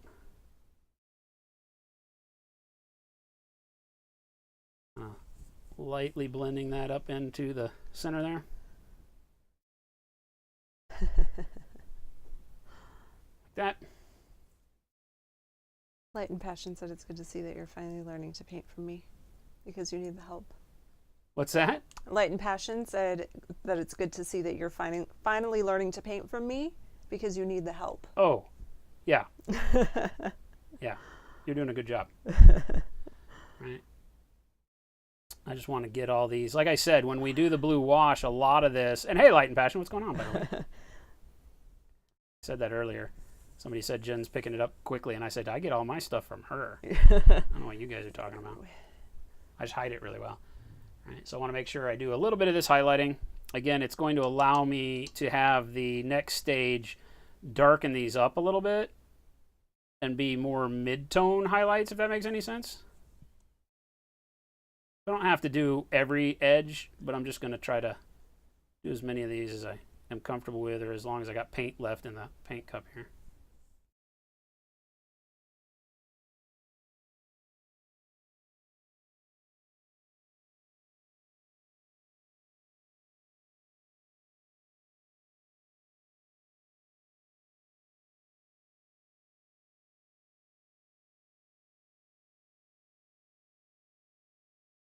And this is something that's really, really good to practice doing. Spending the time doing some of your edge highlighting prior to your washes. And it seems redundant at times, but look at how much better this looks overall from a standpoint of looking like metal armor now that I've done just a couple of these. Your wash will now have that edge highlight to it, even though it's going to darken that edge highlight down, which is actually going to help you, because remember, you want that edge highlight to kind of have a darker edge to it so that when you go back with a brighter color, it looks blended and that it fades over a distance. So by practicing this, getting this part of your technique, no matter how you paint the rest of your model, it doesn't matter if you like the dry brush or whatever, if you ever wash or if you ever do any kind of glaze, like overall glaze for filtering, getting used to going in and doing at least a little bit of your edge detailing prior to your wash, glaze, whatever you want to call it, filter level will help you tons. It just helps you achieve so much more with your color. It doesn't take that long. Everything takes me forever, but it doesn't take you guys that long, I'm sure.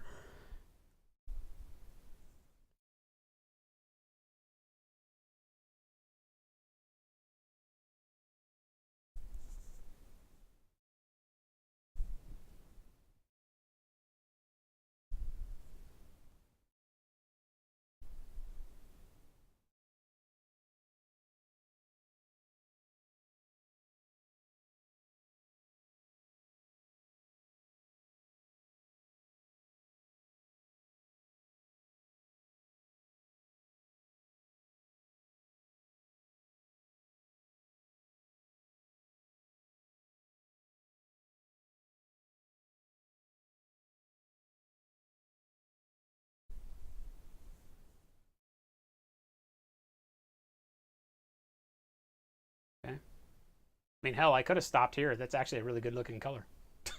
When I was doing this on the last Saturday, I wasn't really paying attention. I was just like, yeah, okay, I know what I'm going to do next, and I know what I'm going to do next. I just get into the rhythm, and I wasn't really concerned with how it looked at any of the interim stages, but I kind of like this.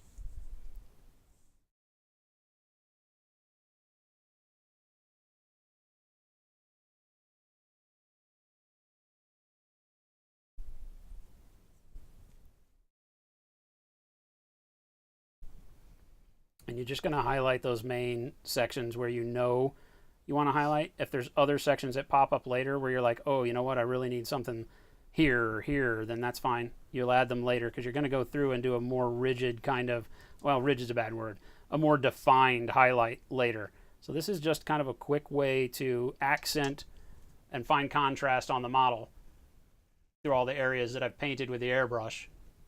But what it is also teaching us kind of as a oh, hey, that's lucky, is how fast you could literally put models on the table by using this, you know, just airbrush, edge highlight. And if you do your airbrushing like I just showed you, you know, you get a lot of mileage and contrast out of that to where you don't even have to worry about washing unless you're just desperate, got a color in mind like we do on this one.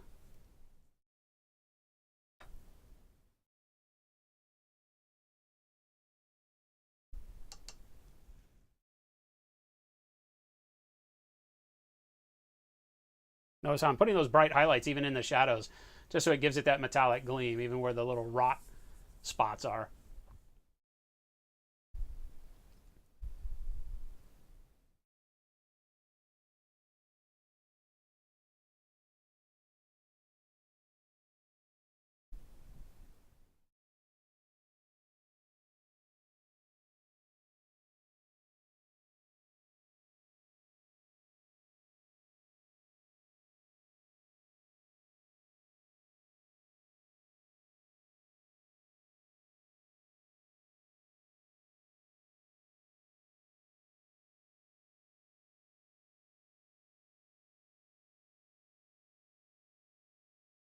Just getting the underside of each of these little divots. So speaking, I'm going to stipple a little bit of brightness right in the center of this calf. Since it's not a hard edge, it's literally just a radial glow spot. I'm just stippling a little circle in the middle of that brightness that I put back there, and that's all you need.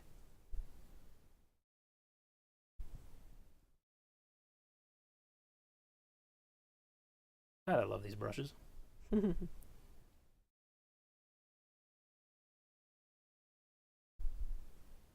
I'm using my det cord number 1 right now.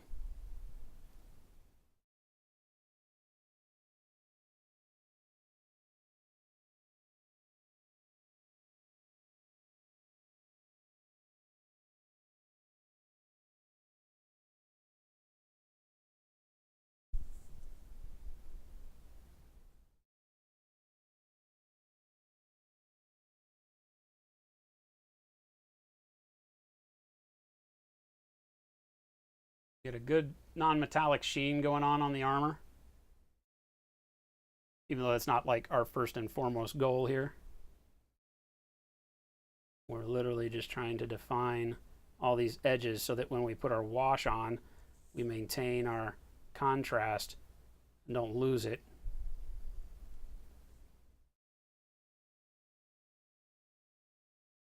Because the wash muddies everything down. It can give you really good... You can either spend your time, you know, I think Kenny's thing is take it to 11 before washing it back down to 10, right? So he will airbrush everything overly bright, knowing that the wash that he's about to apply is going to darken everything back up. So that's definitely a good thing to do. I've done that here. I've gone brighter with my last highlight than I really want it to be, because I know that this blue is going to dull it back down and I don't want to lose it. If you just do visually what you expect from your highlight with the airbrush stage, right, then when you wash it back, it's going to look a little funky because it's going to darken everything and you'll lose that contrast. And now you got to find a way to come back with the brush, brighten it back up. Again, I'm just going to stipple a little tiny circle at the top of the skeleton's skull here.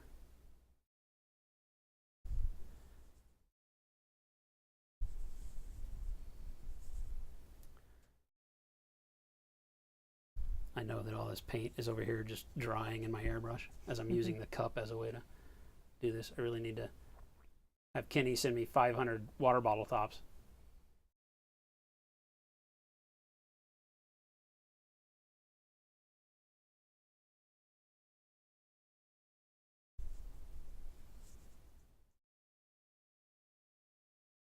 How's it coming over there, babe?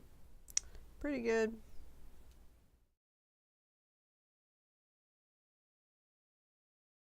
Just got a lot of hair. She's got a lot of hair. She's got a lot of pock marks.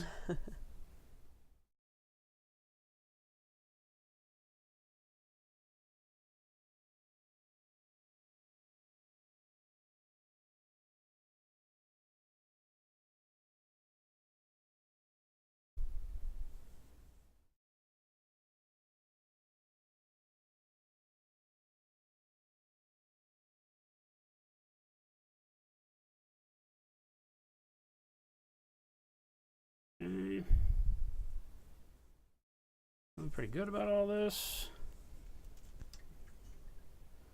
Again, right here in the middle of this bright spot, you guys, the camera will probably blow this out, so I apologize. I'll have to wait until I move the model around to be able to really see it.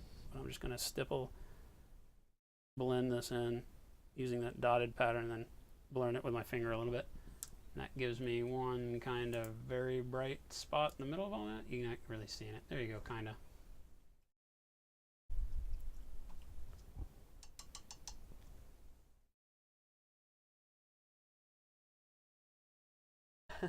I mean, I'm not Jason, but yeah, occasionally.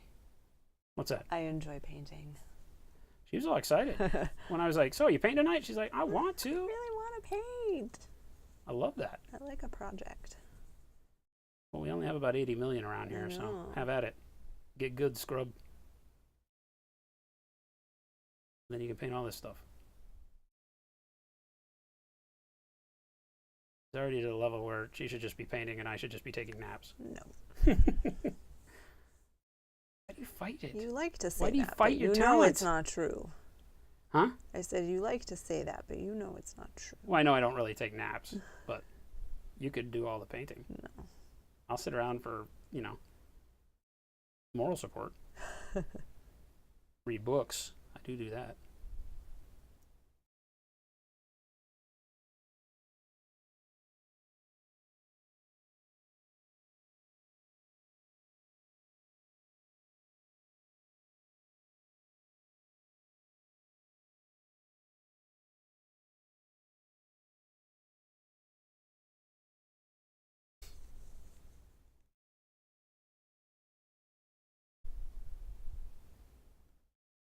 A little bit more.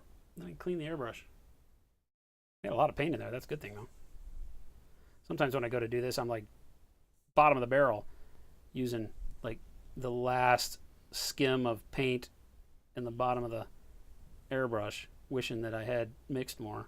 This I got way too much, which is good.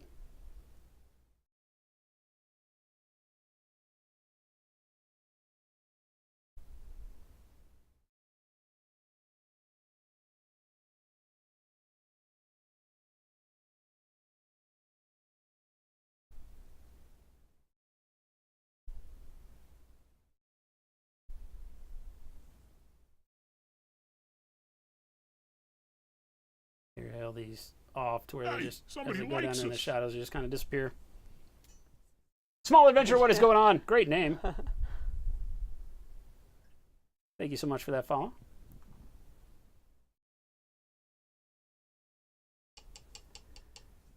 All right. Catch this one area right here. This one is Scurvy Green. Game color Scurvy Green. That's all I have so far. I'm getting a little too carried away here. I'm doing a little bit of like scratchy texture across this otherwise real clean back plate there. But I probably should wait because that's the kind of thing that needs to be done like at the end highlight, not like right now. Okay, so that's good. Like I said, you don't have to spend a tremendous amount of time on this. You're just trying to get a good balance of your contrast for your edges, so that the wash will really start to pop from the time you do it. Okay. Cow dude number one. I'm like, cow dude number one. I gotta like 1, 10, 5, 10. Thanks for the follow. Welcome. All right. So again, what we're doing is recreating the armor on the left, and now you can kind of see, right? Before, when we started with brown and the black green. And some of those colors, it's hard to feel again where you're going at the end. Now that you see when we added the ivory, we added the arid earth, how it turns into this. But what the final step is a little funky, right? It's something that you wouldn't normally think of, but it's blue, right? And it isn't just any blue. It's Army Painter blue tone wash. So I'm going to do something you don't see me do very often, which is wash an entire model. We're going to use blue tone wash over all of this that we just did. Somebody likes us. Jack Root to you. What? Jack Root to you. What's going on? Thank you for the follow. I need to get back on my phonetics. Mm-hmm. Video Caesar, what's going on? Jen does a lot better when she's painting. As far as your back. Yeah. You know? Because this is the same reason why I can sit at work for like 4 hours and not get up and not even realize. Yeah. Because I get so wrapped up in what I'm doing that I don't even think about it. If you need to get up and stretch your back. Good. Good. Good. Good. Drakenfar, 18 freaking months, my friend. Thank you. Using that Twitch Prime for the greater good. Mucho apreciado. Cowdude is saying hello from the pretty place in Norway. Ooh. Heck yeah. Just started with painting after 13 years with drawing. Cowdude, welcome. Glad to have you. Hopefully we can help you along. We've got a very, very helpful community here. Lots of streamers, lots of great people in the community in the chat right now. So welcome, welcome. Always feel free to ask any question you like. If you want to speak to me or Jen directly, I'm Jason. That's Jen. That's Jason. I don't remember. One or the other. Type at Slowfuse Gaming or at Gentastic8. The bot will tell you every now and then. And then we'll see your question in chat. We don't want to miss anybody, but that helps us catch it. Do I mail paint to myself just so we don't feel left out on the joy from buying from our store? No, I just walk right over there and steal paint. Small adventure with the host. Thank you so much, my friend. Sin for Game, what's going on, girl? Good to see you. Long time no see. Jen is painting. What? Oh, did you already tell her? Yeah. Is that the last person you were talking to? Yeah. She's look at you. Holy hell. What? I feel like you're knocking it out of the park. Well, it's looking good. I'm doing all the things you've taught me. Yes, it works. I'm living proof that it works. It works. Yeah, the Huntress model is super cool. We need to get her a better. I want her to keep doing this, and I think she's going to, so we're going to get her a better camera.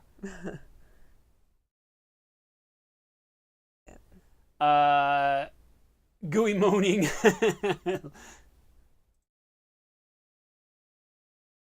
Nice, Light and Passion. Thanks so much for the support.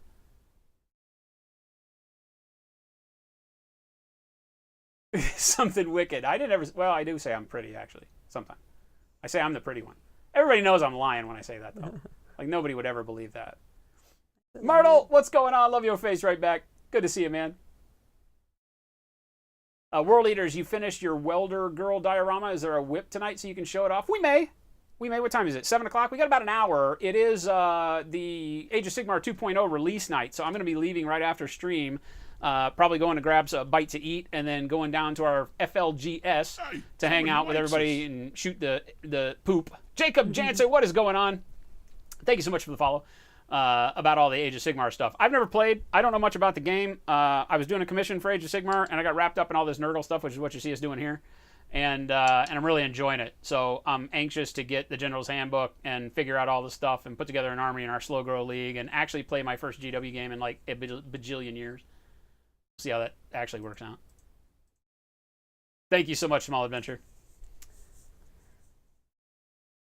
Claire brought you into painting? Fantastic.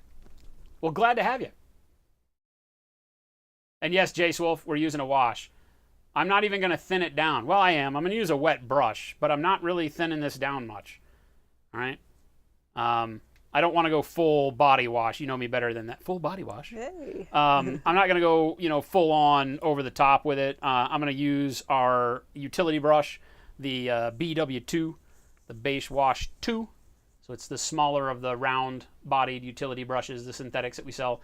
Great for washing. And I'm basically just going to load it up with water and then come over to the wash, just to thin it down enough so it's not super crummy. Because their washes, while being great, are very, very thick. Somebody likes us. Right? Foxnail, hello. Thank you. All right, so let's just start down here. Okay, so we're going to go, what I want to do is I want to move the wash to the darkest areas. Because the blue... Dude is wondering what wash means. I'm going to show you. It's this. It's basically going over everything I just painted and clenching your butt cheeks, hoping you don't do it wrong, because it could wipe your whole model out, but no. It allows us to put a filter of color over the entire model. Okay, and so in this case, what I'm trying to do is get a little bit of blue to influence all of our greens that we've done. And you'll notice that as I do this, it just puts a hint of blue on everything. And I'm really trying to drive it up in the shadows more than anywhere else. Okay. So it is a type of paint that is still pigment in medium, but the pigment is very, very translucent. Notice how it's more like ink. They used to be inks is solely how you'd use them. Nowadays, they're actually custom formulated acrylics instead of pure ink. And I'm painting it on. Now, I am not just glomming it on. You know, I kind of joke and say, just slap it on there. I'm not doing that because I don't want it to pool up. Notice how now we're getting that cool kind of blue glow coming out of the shadow, right? So I want to force it into the shadows. I don't want it to live in anywhere except for the pock marks. So the dark blue and the pock marks can stay, but I don't want, like right there, I've got a little bit down in this crease that I don't want. So I want to get this brush in there and get all that out of there real quick. Right.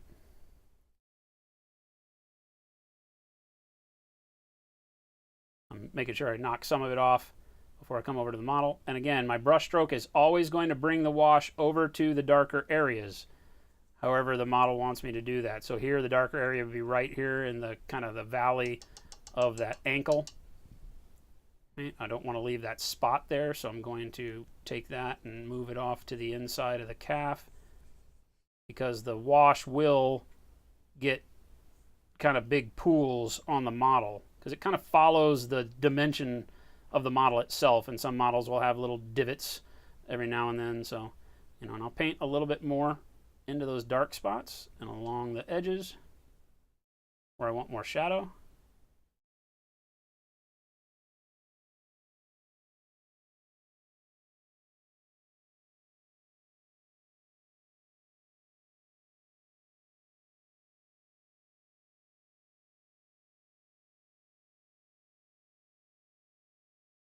Hey, somebody likes us. Flan, what's happening? Thank you so much for that follow. And now you can see where our armor color comes from.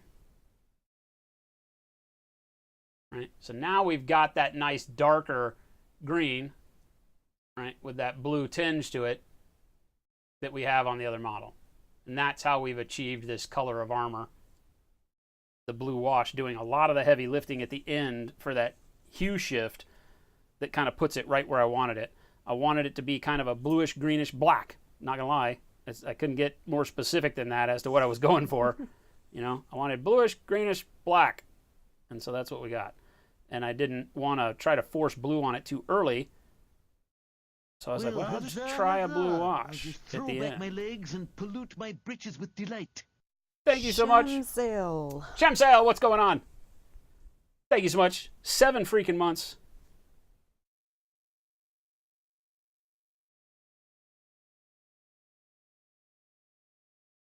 And my brush stroke, taking all of my wash down the thigh, putting the bulk of it in the corner here where it will be the darkest.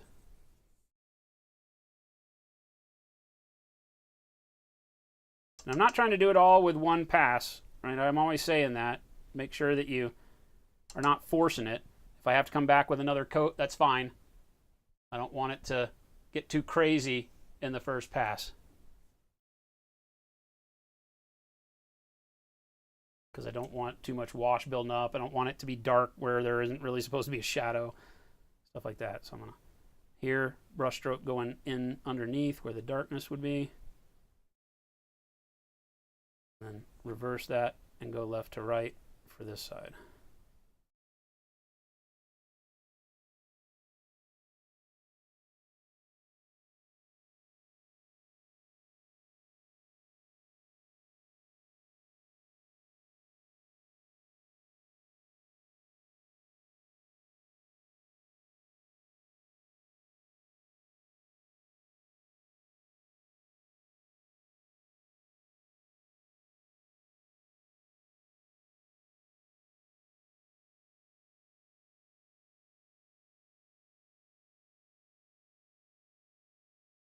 Always paying attention to where wash is hitting, where it's building up, making sure that I'm moving it around. If I see something like a dot get out here, I move it around because otherwise I got to paint over it later. Be more aggressive with it in the shadows.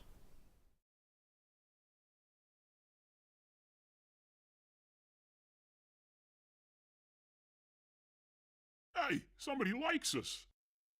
Build up a little right underneath this. Thank you, It can darken Raptor up right Nest. there. Thank you so much. Welcome. Hope everybody's having a wonderful end of their week. Headed into the weekend with the right amount of steam. Have some fun. I know a lot of us are excited about the game, the Age of Sigmar 2.0 release that happens at midnight tonight. Like I said, I'm going to be headed out after the stream to go partake in our local gaming store with some friends, and I will be here. And she'll be here. She's not going to go to the nerd store tonight. Not tonight.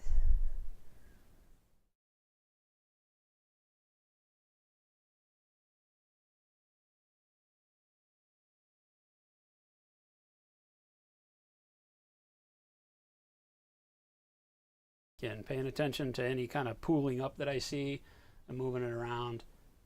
Was that super green just a little bit ago? Yeah. The blue just kind of knocks it down, dulls it down, and gives it a different shadow color. So we've got that brown and like basically 4 colors of green playing together in the shadows and everywhere else too.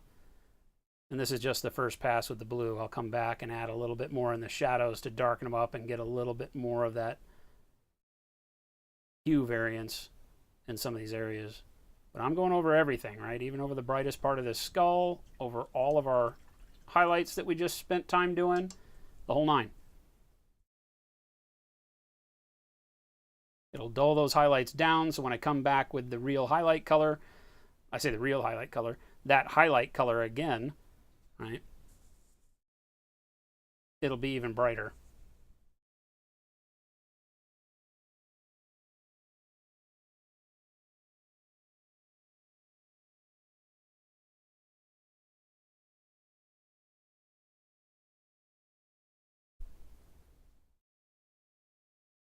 I'm liking that. The front looks pretty good. Move around to the back. You can see what it was before we started versus the color we've got now. That blue, because we're just doing it very lightly, right, barely shows up on the radar, but has a really, really cool effect. As long as we don't let it get streaky and, you know, pile up too much on our bright areas. That's why I'm always moving my brush over towards an edge and down into the shadows.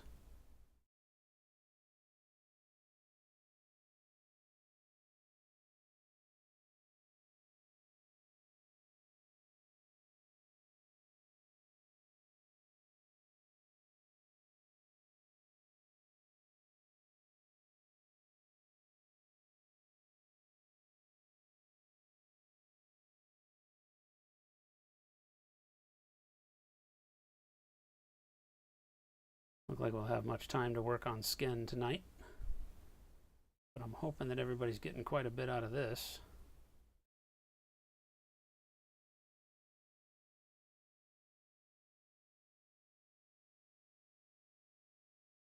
Probably move this over to YouTube along with the skin one. We'll probably do the skin one on Tuesday. Come back and visit this all again with the other Glot brother.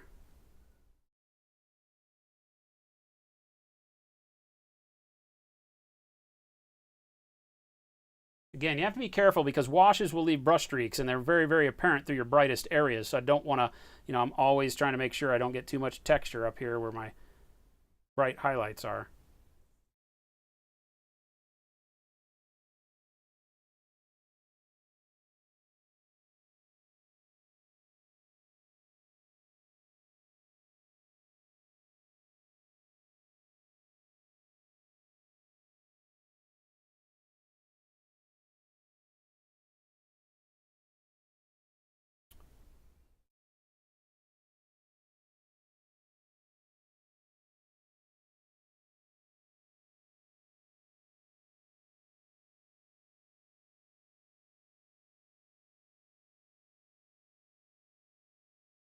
Going back over each area, moving that wash along. The nice thing is that it doesn't stick like a normal paint. That's the whole beauty of it. So you can continually, like you'll notice I take more of it off, so my brush is basically dry now. And that way when I come back over here, it'll soak up some of the excess wash and help me move it along the model better.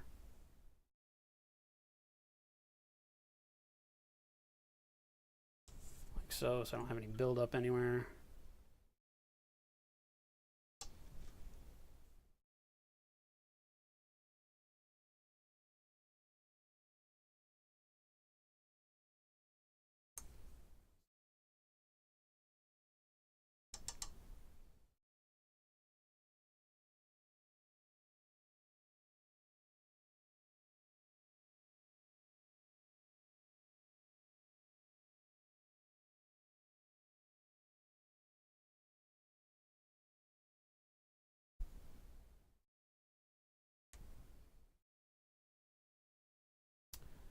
Bingo. That is our dude, I think. I think I got all this, didn't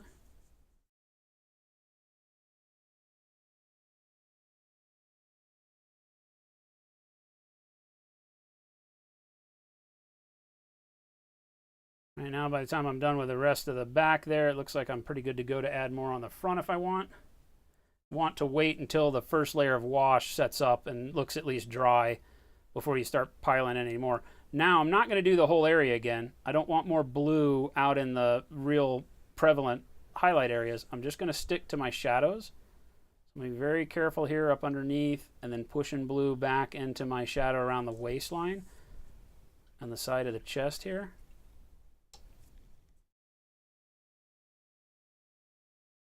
Underneath. And this shadow that's formed at the bottom curvature of the chest plate here.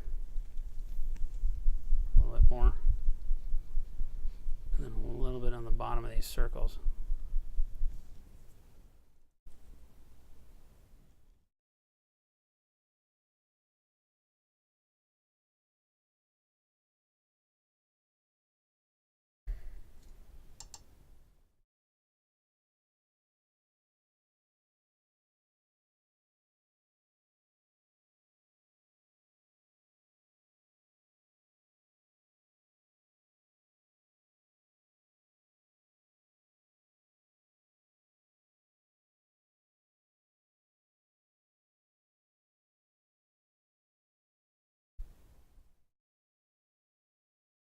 Same thing over here. I'm going to try to stick to close into the overlap of the plates and broaden it out as it goes down the channel into the underneath of these chains and such.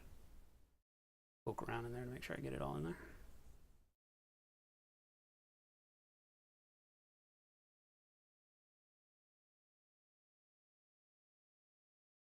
Again, hit these shadow areas again as the pauldron comes down, side of the skull.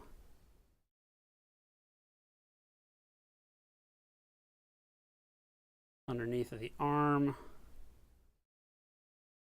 where I really want that contrast to pop.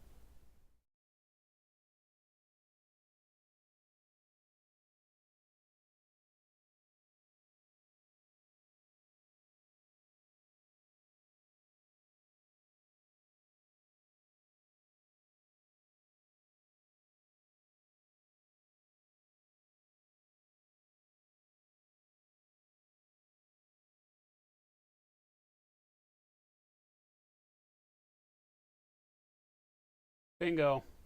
That looks really good.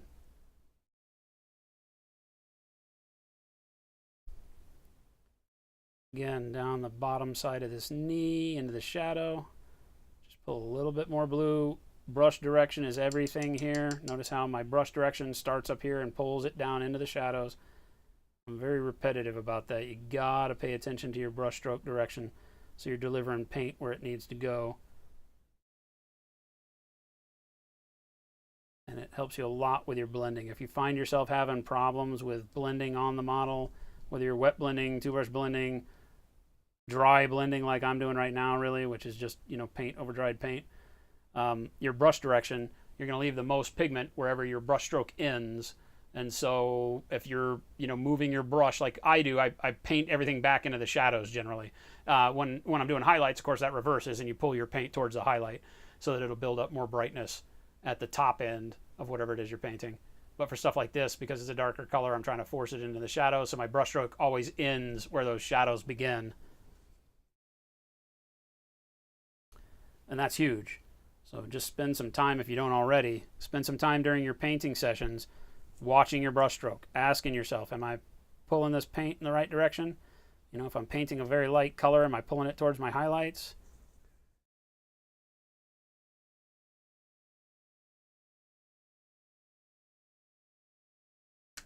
Right there, I took a brush that didn't have any wash on it just to blur that line because I can't get my finger in there to smudge it.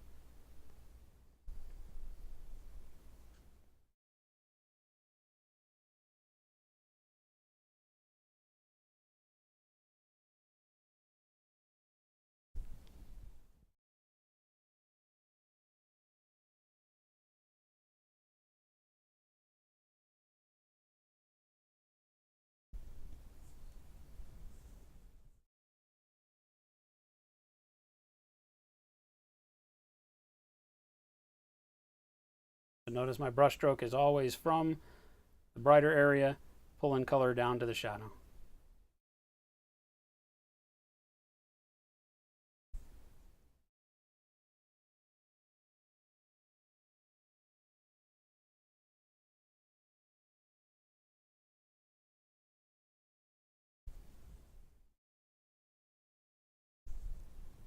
And using the wash pretty much as a paint, right? I'm not just putting it on in massive amounts waiting for it to fall into recesses on the model. I'm actually moving it exactly where I want it, taking the time, thinning it out how I need it to be, and pushing it into those spots where it's going to do me the most good, as opposed to just kind of press and play, or press and pray, as it were.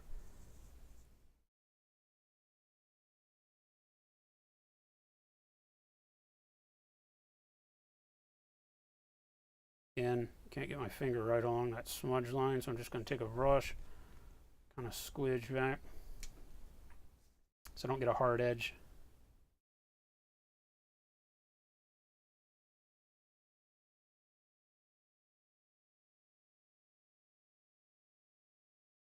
Bingo. I think we done doed it. Oh, I probably need some blue in the inside of the throat protector from up top. Did not think about that. Got to be careful because there's holes in here. If I try too hard, I'm going to squidge blue wash out the front of the model. But I just want to make sure that these shadows on the side of the face are also blue. Easy.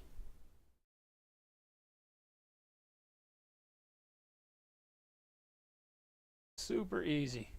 There you go. And again, notice how the highlights that we spent the time doing help so much right now, because now all that work is done, but it's influenced by the blue, so it actually affects, and stays and hangs with the color of the armor. And you're going to get that nice blend. So bingo, like we've done it a million times.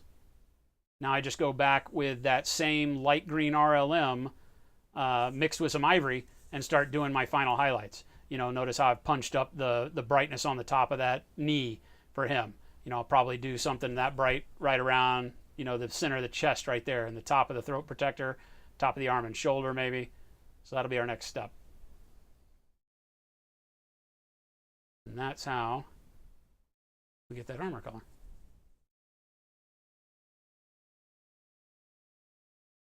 And it's really not that complicated. This is, I kind of in my head, in the back of my mind while I was doing it, was thinking in terms of, okay, if I've got to kind of pseudo batch paint these guys, can I do this process and make it happen quickly? And we've spent 2 hours here with me chatting, which is, slows me down X 100% on stream. And we've gotten through, one model almost to the completion of the armor, other than like weathering, which I don't do now, and I won't do the brightest highlights yet until we get the rest of the colors on. But you can see how you could lay out 10 of these dudes, and if you weren't streaming, you could probably burn through a whole, squad or two of these guys without too much trouble.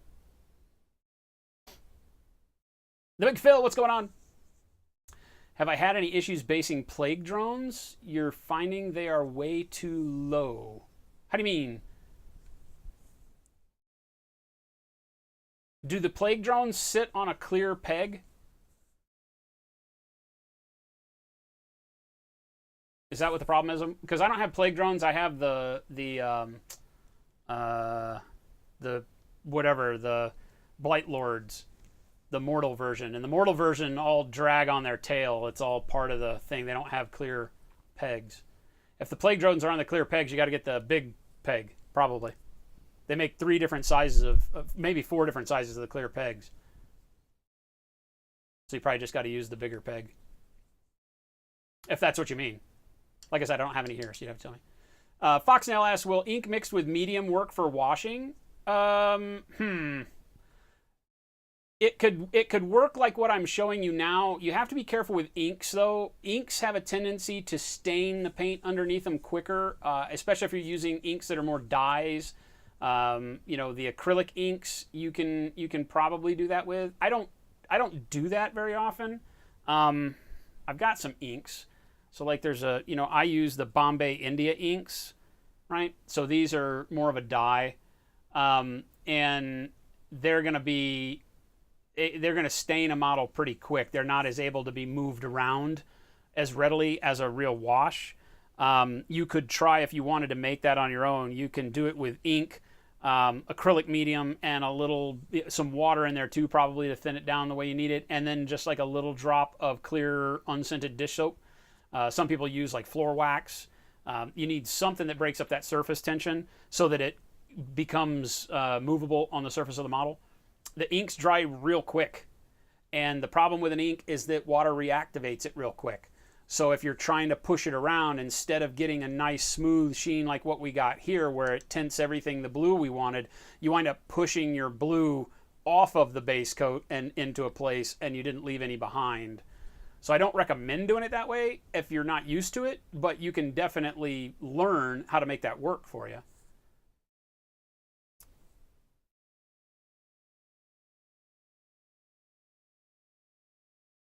Myrtle. Oh, okay, yeah. So your plague drones came with the short ones, and they probably don't fit. That sucks if they only sent the one size. They have like that sprue of the clear pegs that are like, you get all the sizes on the sprue, right? But maybe they don't do that anymore. Like I said, I haven't built any plague drones. I just have the other dudes and all of the my neck turned to the left too fast. That didn't help at all. Right, all of the Blight Lord drones have all got this thing going on. Right, so they don't use the pegs. They all have the base connector as part of the model off the leg. It's kind of janky, but it works.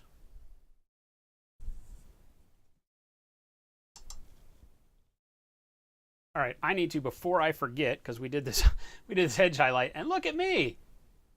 Whoopsies. What I forgot to do. So let's clean this airbrush before it causes me to rage. Cleaner.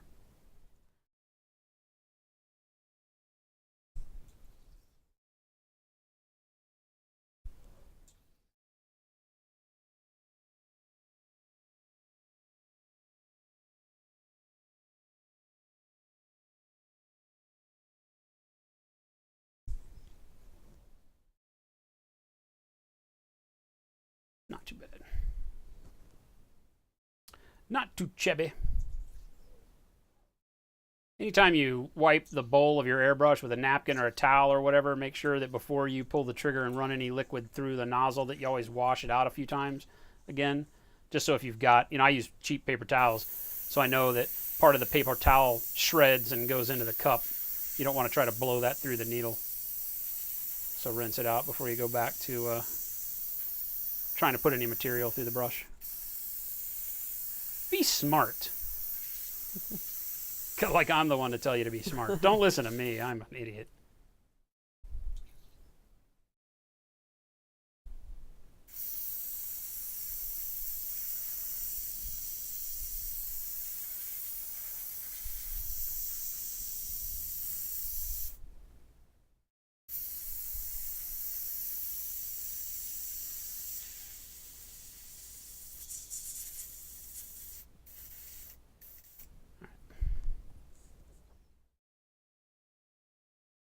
water in there. Turn that so I'm not banging it with my elbow. Get rid of the soup. You know what's funny? Is like this never gets cleaned. The only time this gets cleaned is when I on stream peel the whole bottom out of it. I never dump the water out of this. It just is in the air we breathe, honey. Great. The Nurgle paint soup it's just in the air we breathe. It's just great. Yeah. It's neat. just great. All right. Can you look at this? Yes, I can. It looks great from over there, or from over here to over there. I love that color. I do too. Wow, that's looking really good, babe. Yeah, that's looking really good. Great job on keeping the shadows where they needed to be, so you didn't intrude on the shadows. You left it to where, again, you know, if you're doing what I tell you, right, it's like, I don't want to make it seem like that's an order, right? Do what I tell you. No. But if at any time you're painting your model and you want to check and see how your highlights and shadows are going, always just turn it upside down. Assuming that you have a light source that you are the story you're telling is that the light's up on top. Just look at the model from the bottom, right? And the only highlight color you should see on this is just barely around the halo of the edges where it would shine around a sharp edge like you've got. Perfect, right? All I see is shadow color and then a halo around the edge. Perfect, right? Same with the horse itself. So yeah, right? I think that's great. And then up here, the only darkness I should see is like this, where I would see a shadow because you've got layered hair, right? She's got so much layers of hair, so I get a little bit of shadow under that hump right there, right? And a little bit of shadow under this hump right here, and down the back. Yeah, perfect. Holy hell, girl. Yay. I dig it. Looks great. Very good. And really good, clean brushstroke, too. Not too much texture. It's hair, so you're really lucky with this model. You know, you can get away with some, but you've done a great job. I wanted it to have You even found like the strand texture on the back too. Really, really good. I dig it. This is gonna be your best looking model yet. I hope so. Skin looks really good. Holy hell. Done. I'm fired. Jen takes over. No. You're gonna show up and it's just gonna be, what did we name the stream? What did we say the stream was gonna be named? I don't know. When it's yours? When there's no more slow fuse? I don't know. It was Jen Fuse Gaming. Maybe. Maybe. She looks at me, she's like, yeah, we don't need you. No. You could go someplace else. Nobody would notice you being gone. Nobody would even know. Nobody would even know. I gotta clean these brushes. They're Yep. pretty gross. You need soap? You can show people how to Use clean this brushes. Water? Huh? Yeah, Can I same just water. use this water? You got it. She's going to show you how to clean your brushes. You know, I don't know if I've ever done this. Well, there you go. All right.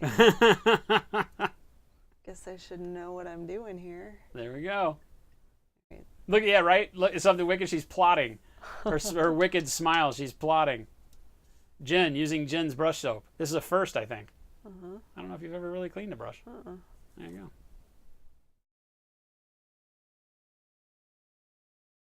All right, so we can push along a little bit with this guy, or actually we have enough time. Does anybody have any questions with this? Do you need me to go through the colors again? We can start from scratch. I'll just really here for posterity's sake, since we'll probably post this up on YouTube. We started out with German Cam Black Brown through the airbrush, very, very thin to tint our, and put a filter over our black base coat to just give it a little bit of brown in the shadows. Over the top of that, we use Cam Black Green from Model Air. And it goes without saying, anytime I lay colors out like this, if you want to do what I'm doing, don't substitute these colors for like Model Air Black Brown, Model Color Cam Black Green. Use the Model Color, use the Model Air the way I've got them laid out. They are different tones and hues between the two lines in most cases. Some you get lucky and they're almost exactly the same, like black gray. You can use it from either one, but the rest of these I would never trust it. The Cam Black Green then goes to light green RLM 82. That's a mouthful. Right? And then after that we added Arid Earth, about 50-50 with the light green. Right? Just to start tinting this up for a highlight color. And then we took that mixture and added ivory to it. Again, about 50-50. You get to play with that and see how bright you actually want to go, right? So it was all brown, all Cam Black Green over the brown, all light green RLM 82 over all of those. Then it was Arid Earth mixed with your light green 50-50, for your first highlight, your first bright highlight. And then it was ivory, model color ivory, and the Arid Earth is from Army Painter. Model color ivory mixed with this mix. Okay? So this one's a little trickier than some that I do. I kind of stretched my light green RLM all the way up to my highlight through both of these colors mixed together. Okay? You could just add more Arid Earth if you wanted it to not get as pale as I did, but I really wanted the pale because I put the blue over the top, right? So remember that the last thing that we did here was the blue tone from Army Painter over the top of all of that once we were done focusing on pulling the blue into the shadows more than anything else. So you don't want it to be really, well, for what I did, I didn't want it to be super blue up in the highlight areas, just in the shadows.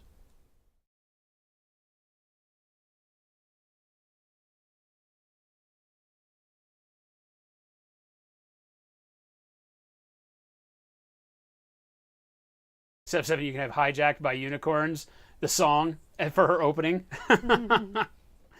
I don't know the song, but I'm sure she would love that.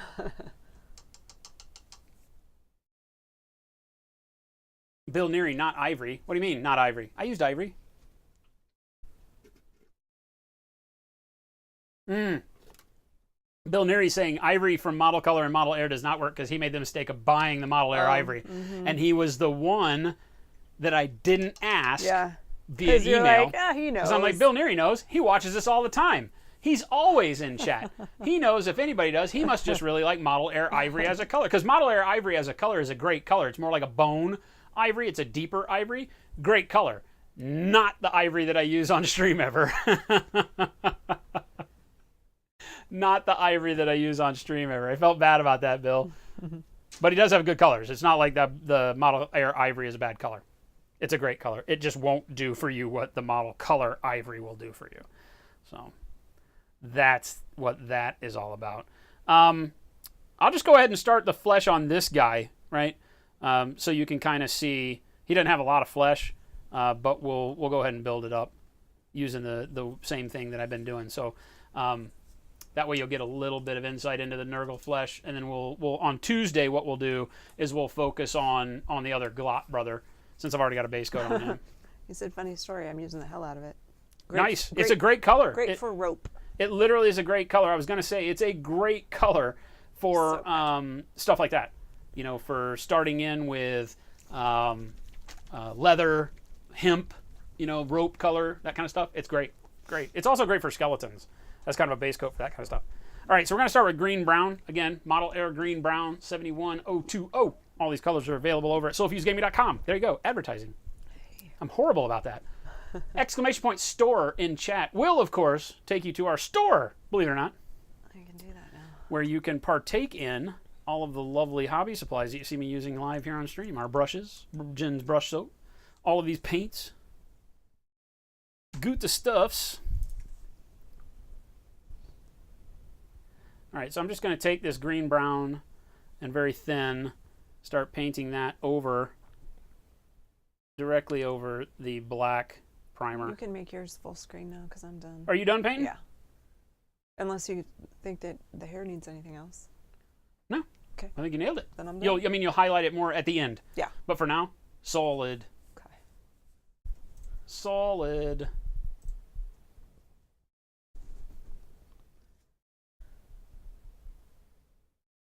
You're doing great. Knocking it out of the park. Thanks.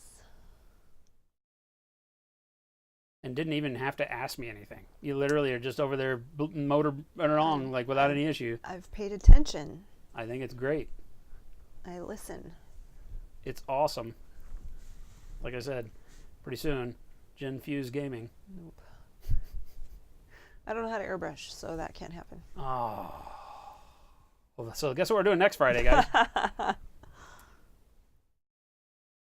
I'm going to make it seem like I don't want to stream anymore. I just want you to take over. I love this. Is my favorite time to paint. Like there are times where, you know, I get up, I get done with all the morning business stuff, and I'm ready to paint. I'm like, I got an itch. I got to do this. I got, you know, whatever the model is. It's just I got an idea. I got, you know, this particular thing I'm working on, and I'm getting close to finishing, so I just go nail it all the way to the finish line, whatever. You know, I get those spurts, but it's never quite the same as when I turn the stream on. And then we just start painting. And we can kind of make our own decisions, pick another model, do what we want, but it's a great. Yeah, but next Friday we're teaching Jen to airbrush. Will you? Oh, turning the lamp off. Turn that off, yeah. You can turn that one up Gets above in my off if way. you want to get rid of that glow. Maybe not. It's a switch on the back, so if you don't want to mess with it, it's hard to. Like a 3-position switch that you move to the middle. Right.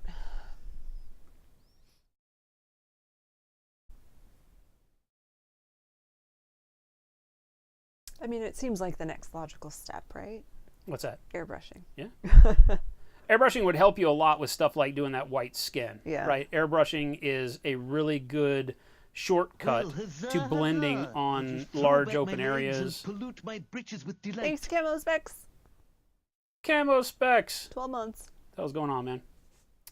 Yeah, airbrushing will eliminate a lot of those hassles of like lots of flesh that you got to do in a particular color. You can get your initial blends down so that working the rest of the way up to white isn't so difficult and all that kind of crap.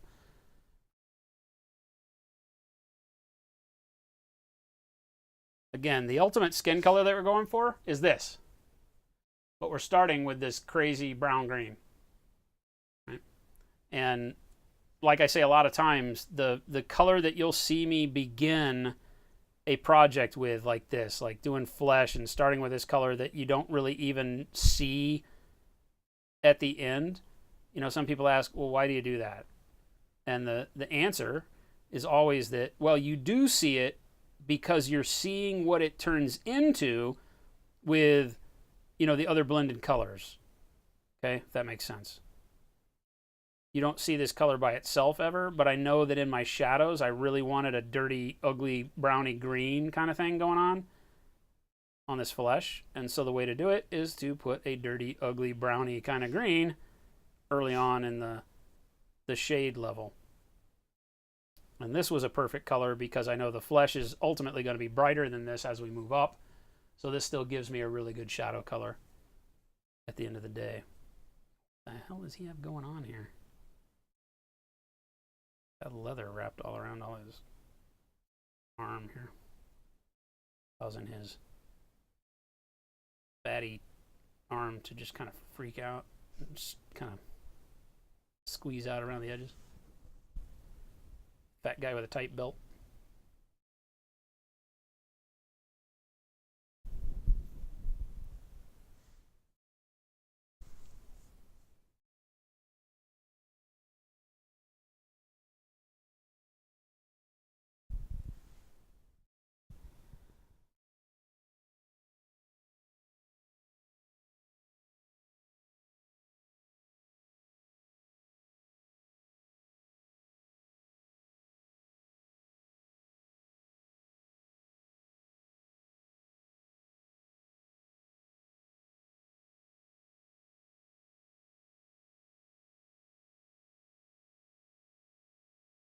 And again, I'm not really worried about, you know, highlight areas or anything like that here. This is a full coverage coat. I don't mind if it lets some of the black show through pretty well. That's not a big issue. Good God, where are all these straps? I don't even know where the skin starts and the straps end.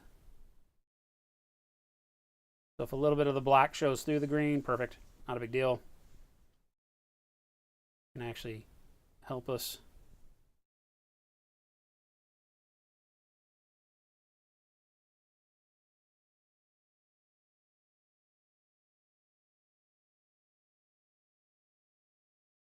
This is a crazy sculpt. I'm like, I think it's all crisscrossed.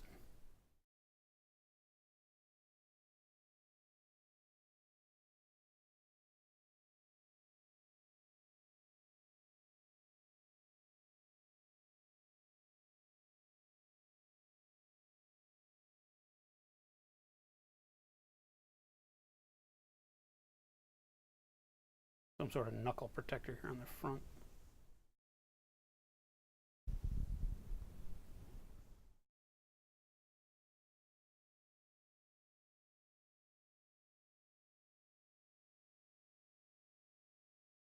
Normally, like I told Jen at the beginning of the stream, you would probably want to do this if you were doing this all with brush and not using an airbrush for this model.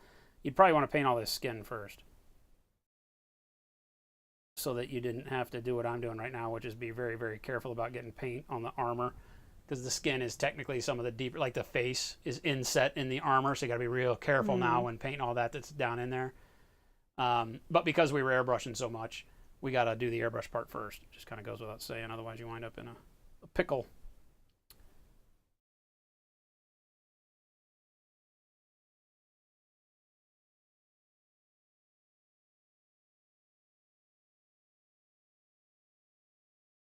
Oh, good God.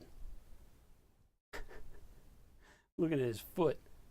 What is this guy? His foot is like a rhino's foot or elephant foot. It's got like 3 toes where the whole end of the toe is like the freaking fingernail, toenail, I guess. I guess there is a leather strap there in there.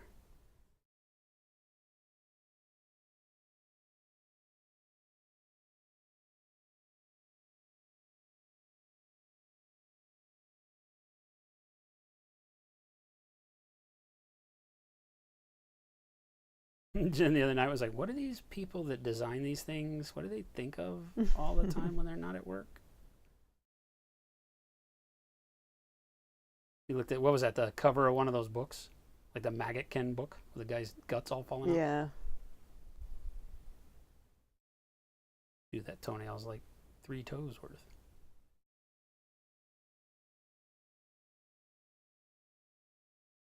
World Eater said it's called Nurgle toe. It's seen as a blessing.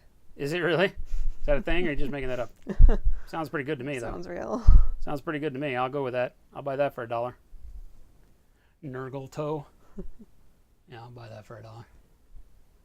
Another thing that I thought about when picking this color, oh good, more wraps.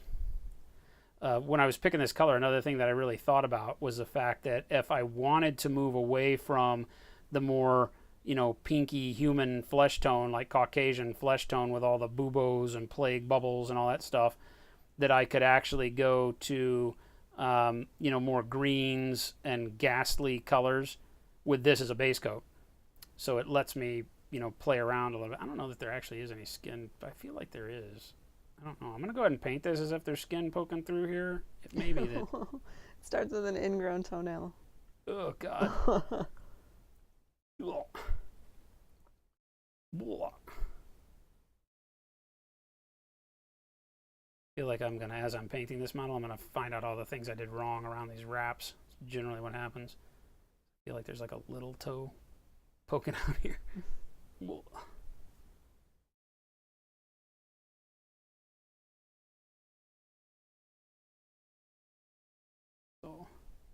Oh, it's this light, Myrtle. I was painting, so I have this light on, and I don't know where to turn it off. I didn't show her the off switch on that one. It's at the, towards the back from where you are.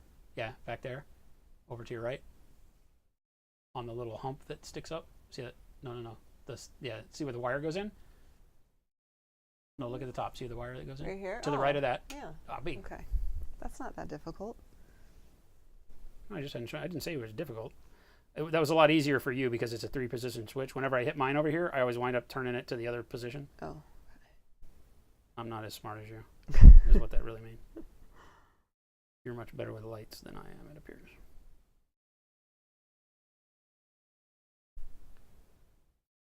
Yeah, sculpt's not 100% on this, but we're going to go with that being skin in there. Yes. Question mark. Seems legit. And then a lot of ugly bandages. That'll be fun to paint. Blood-stained bandages. Pus-stained bandages, I guess. Not really blood-stained with these guys. As a matter of fact, I don't like a lot of blood on these guys. One of the biggest things that I disliked painting the other models has been the red on them. It just doesn't fit the theme at the end of the day. It really does just need to be pus and vomit. Blech.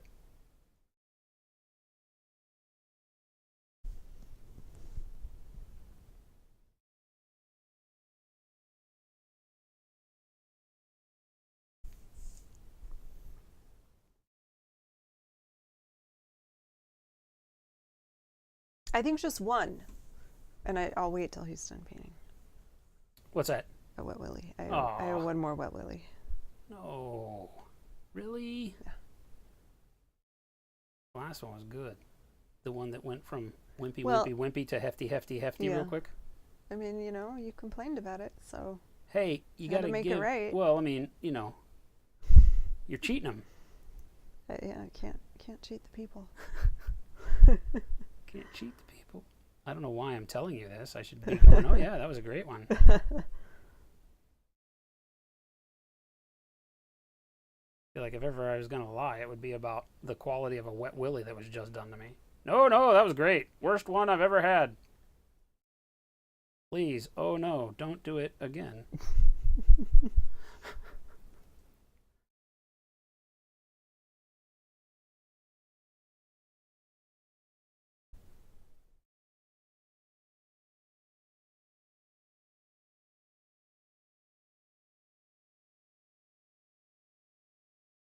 Doke.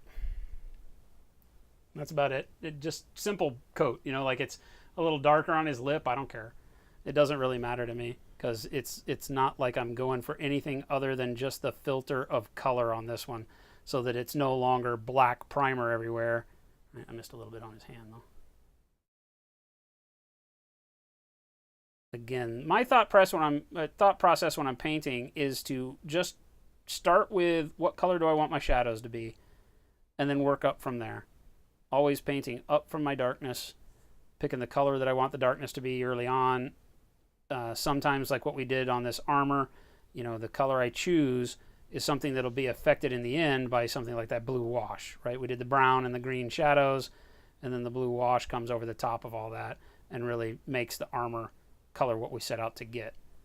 So the more you play around with it, the more you paint this way, the more you'll get into kind of just fooling around and coming up with colors and trying new things. I mean, this whole armor journey for me was something that just started out with that. I know what I want it to look like, you know.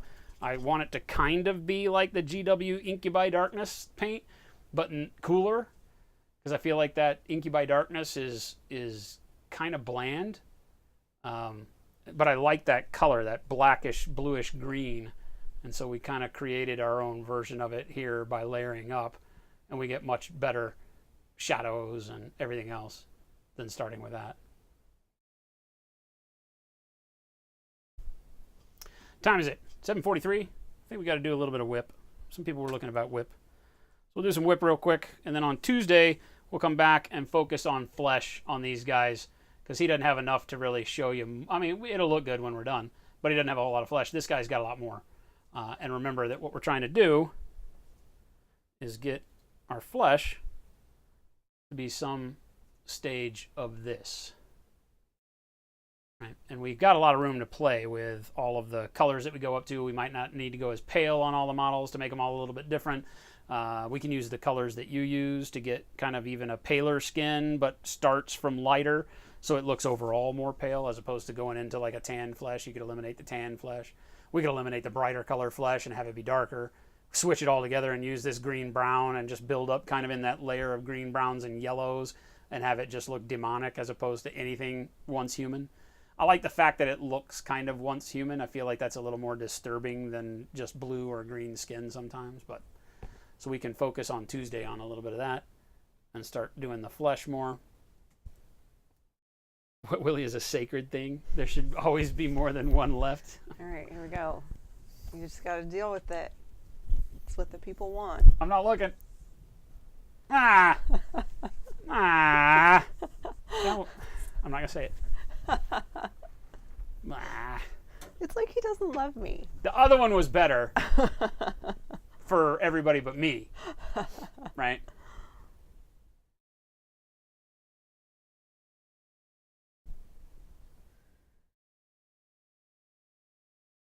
Yeah, exactly. Starting from orange to achieve like a creamy white makes perfect sense, like a deep rusty orange. I start my whites from very dark colors like burnt umber, browns. You know, I would start white from the same brown that we did this armor in a lot of cases. Dark grays. You know, again, it's that whole, if you find your shadow color first and build up from it, a lot of times the model as it's taking shape in front of you makes more sense, to me at least, than if I start with bright colors and start trying to paint shadows back over it. right? I feel like that's more of an uphill battle in most cases. So.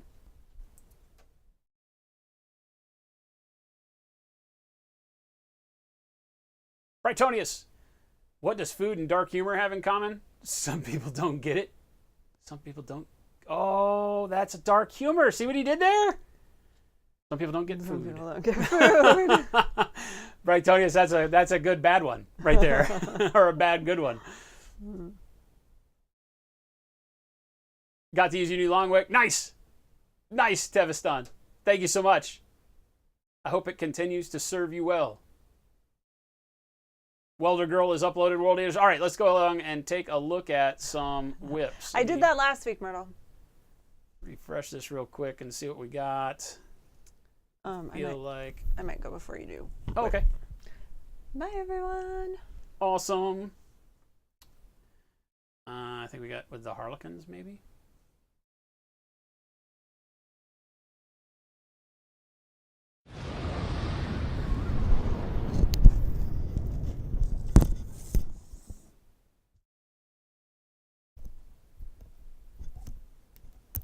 Like that one's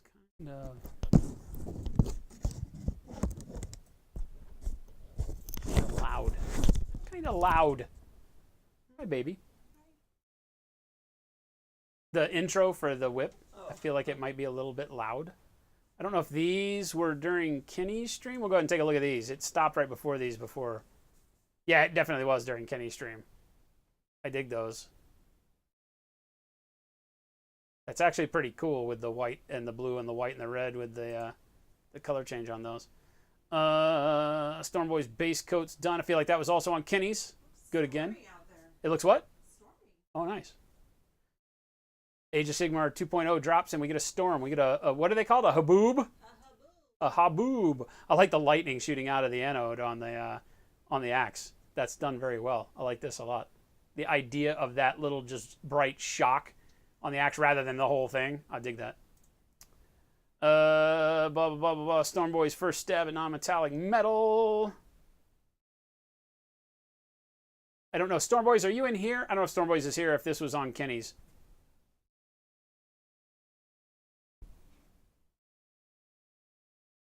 If you are, we can come back to it. Let me know. Hell yeah! Light and Passion. Brushes. Super Gouda. Super good. You got one that looks like it needs. Just wash this one. Looks like it dried out in transit. Or is the hey, Light and Passion, if you're still there, let me know if the protector came off the end of this in the tube. We've had that happen a couple of times where the protector comes off in transit, like the postmen are kicking it around and stuff. Let me know if it winds up giving a problem that you can't clean it and reshape it. Mortarion's wings almost done. Ignore the keyboard. How can I ignore the keyboard? It takes up 90% of the photo, dude. 90% of the photo. Jeez. I really dig this, what I can see. Is this color shift paint, Myrtle? The protector came off. Well, Light and Passion, it's one of the bigger brushes, so it shouldn't be that big of a deal, but let me know if it causes you a problem, if it won't tip, or if it's destroyed. Let me know. We'll get you taken care of. We had a batch of brushes that only had to go up to Seattle, and it literally looked like the postman sat there and shook it like a tambourine or something. There were like 6 brushes out of, I don't know, we sent like 50 brushes up there, but there were like 6 or 10 brushes that seemed like they were all crappy ghost tints and metallics. What's crap? I mean, the ghost tints work okay, I feel like. Oh, that's neat, though. It's a great, I like the way that you've got all the colors going on here. It looks like stained glass. I really dig this, right? It's like mother of pearl on the wings. It's a really, really good effect, man. Great stuff. There it is. I have this model. This is the model that's going to be our tank girl for the, what the hell is that thing called? The bigger model. I forget what it's called. Oops. Oops. I dig it. Give it to your friend today for getting her welding cert. She's got to love this. This is fantastic, right? Like, this is literally fantastic. Did she laugh and say nobody uses oxyacetylene anymore?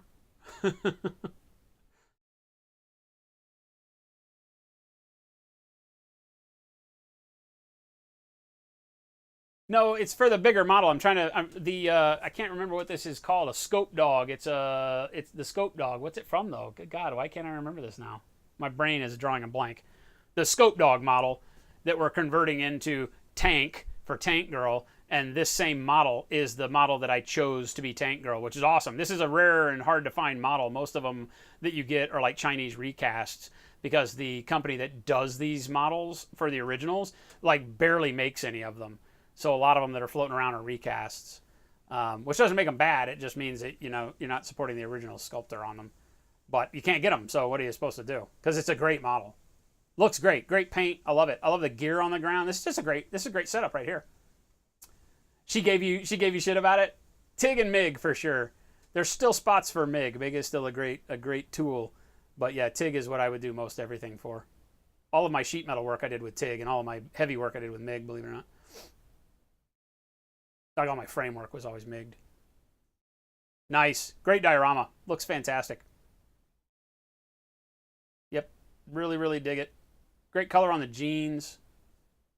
Great job on the tanks. I think you'd shown us the tanks before. Great stuff. Just great all around, man. The gearing, the whole thing, man. What a great setup. She had to love this. It's fantastic. It's fantastic. Do a refresh. We're not going to spend much time on whip. Matter of fact, I'm going to go. Got to get some food down my throat. Hey, it's a dragon carp. Telemachus took the advice, went down to Plague Brown on the yellow base. Ignore the rest, just getting a rough idea for all your other colors. Hey, nothing wrong with that. Good. How do you feel about the Plague Brown? Did it turn? I can see that your yellow now has a little bit more shadow in the recesses and everything. I think your camera's blowing it out for us, but I think it probably looks better to you, right? And I'm always a fan of doing this, right? You know, if you have a model and you want to start doing test colors, lay them in. Lay in like your mid-tone on your test colors and see if the whole package comes together the way you want to before going through and investing all the time to, you know, shade and highlight all these colors and then get to a point where you're like, wow, that looks too much out of what I was thinking.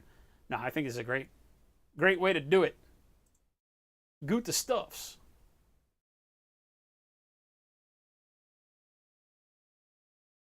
The base from Elric's with the gear. Oh, fantastic. They do have bases with gears on them. That's awesome. Well, see, but now you blew it. Now I thought you built that whole diorama base and put those gears on there yourself. And now it's all Tony.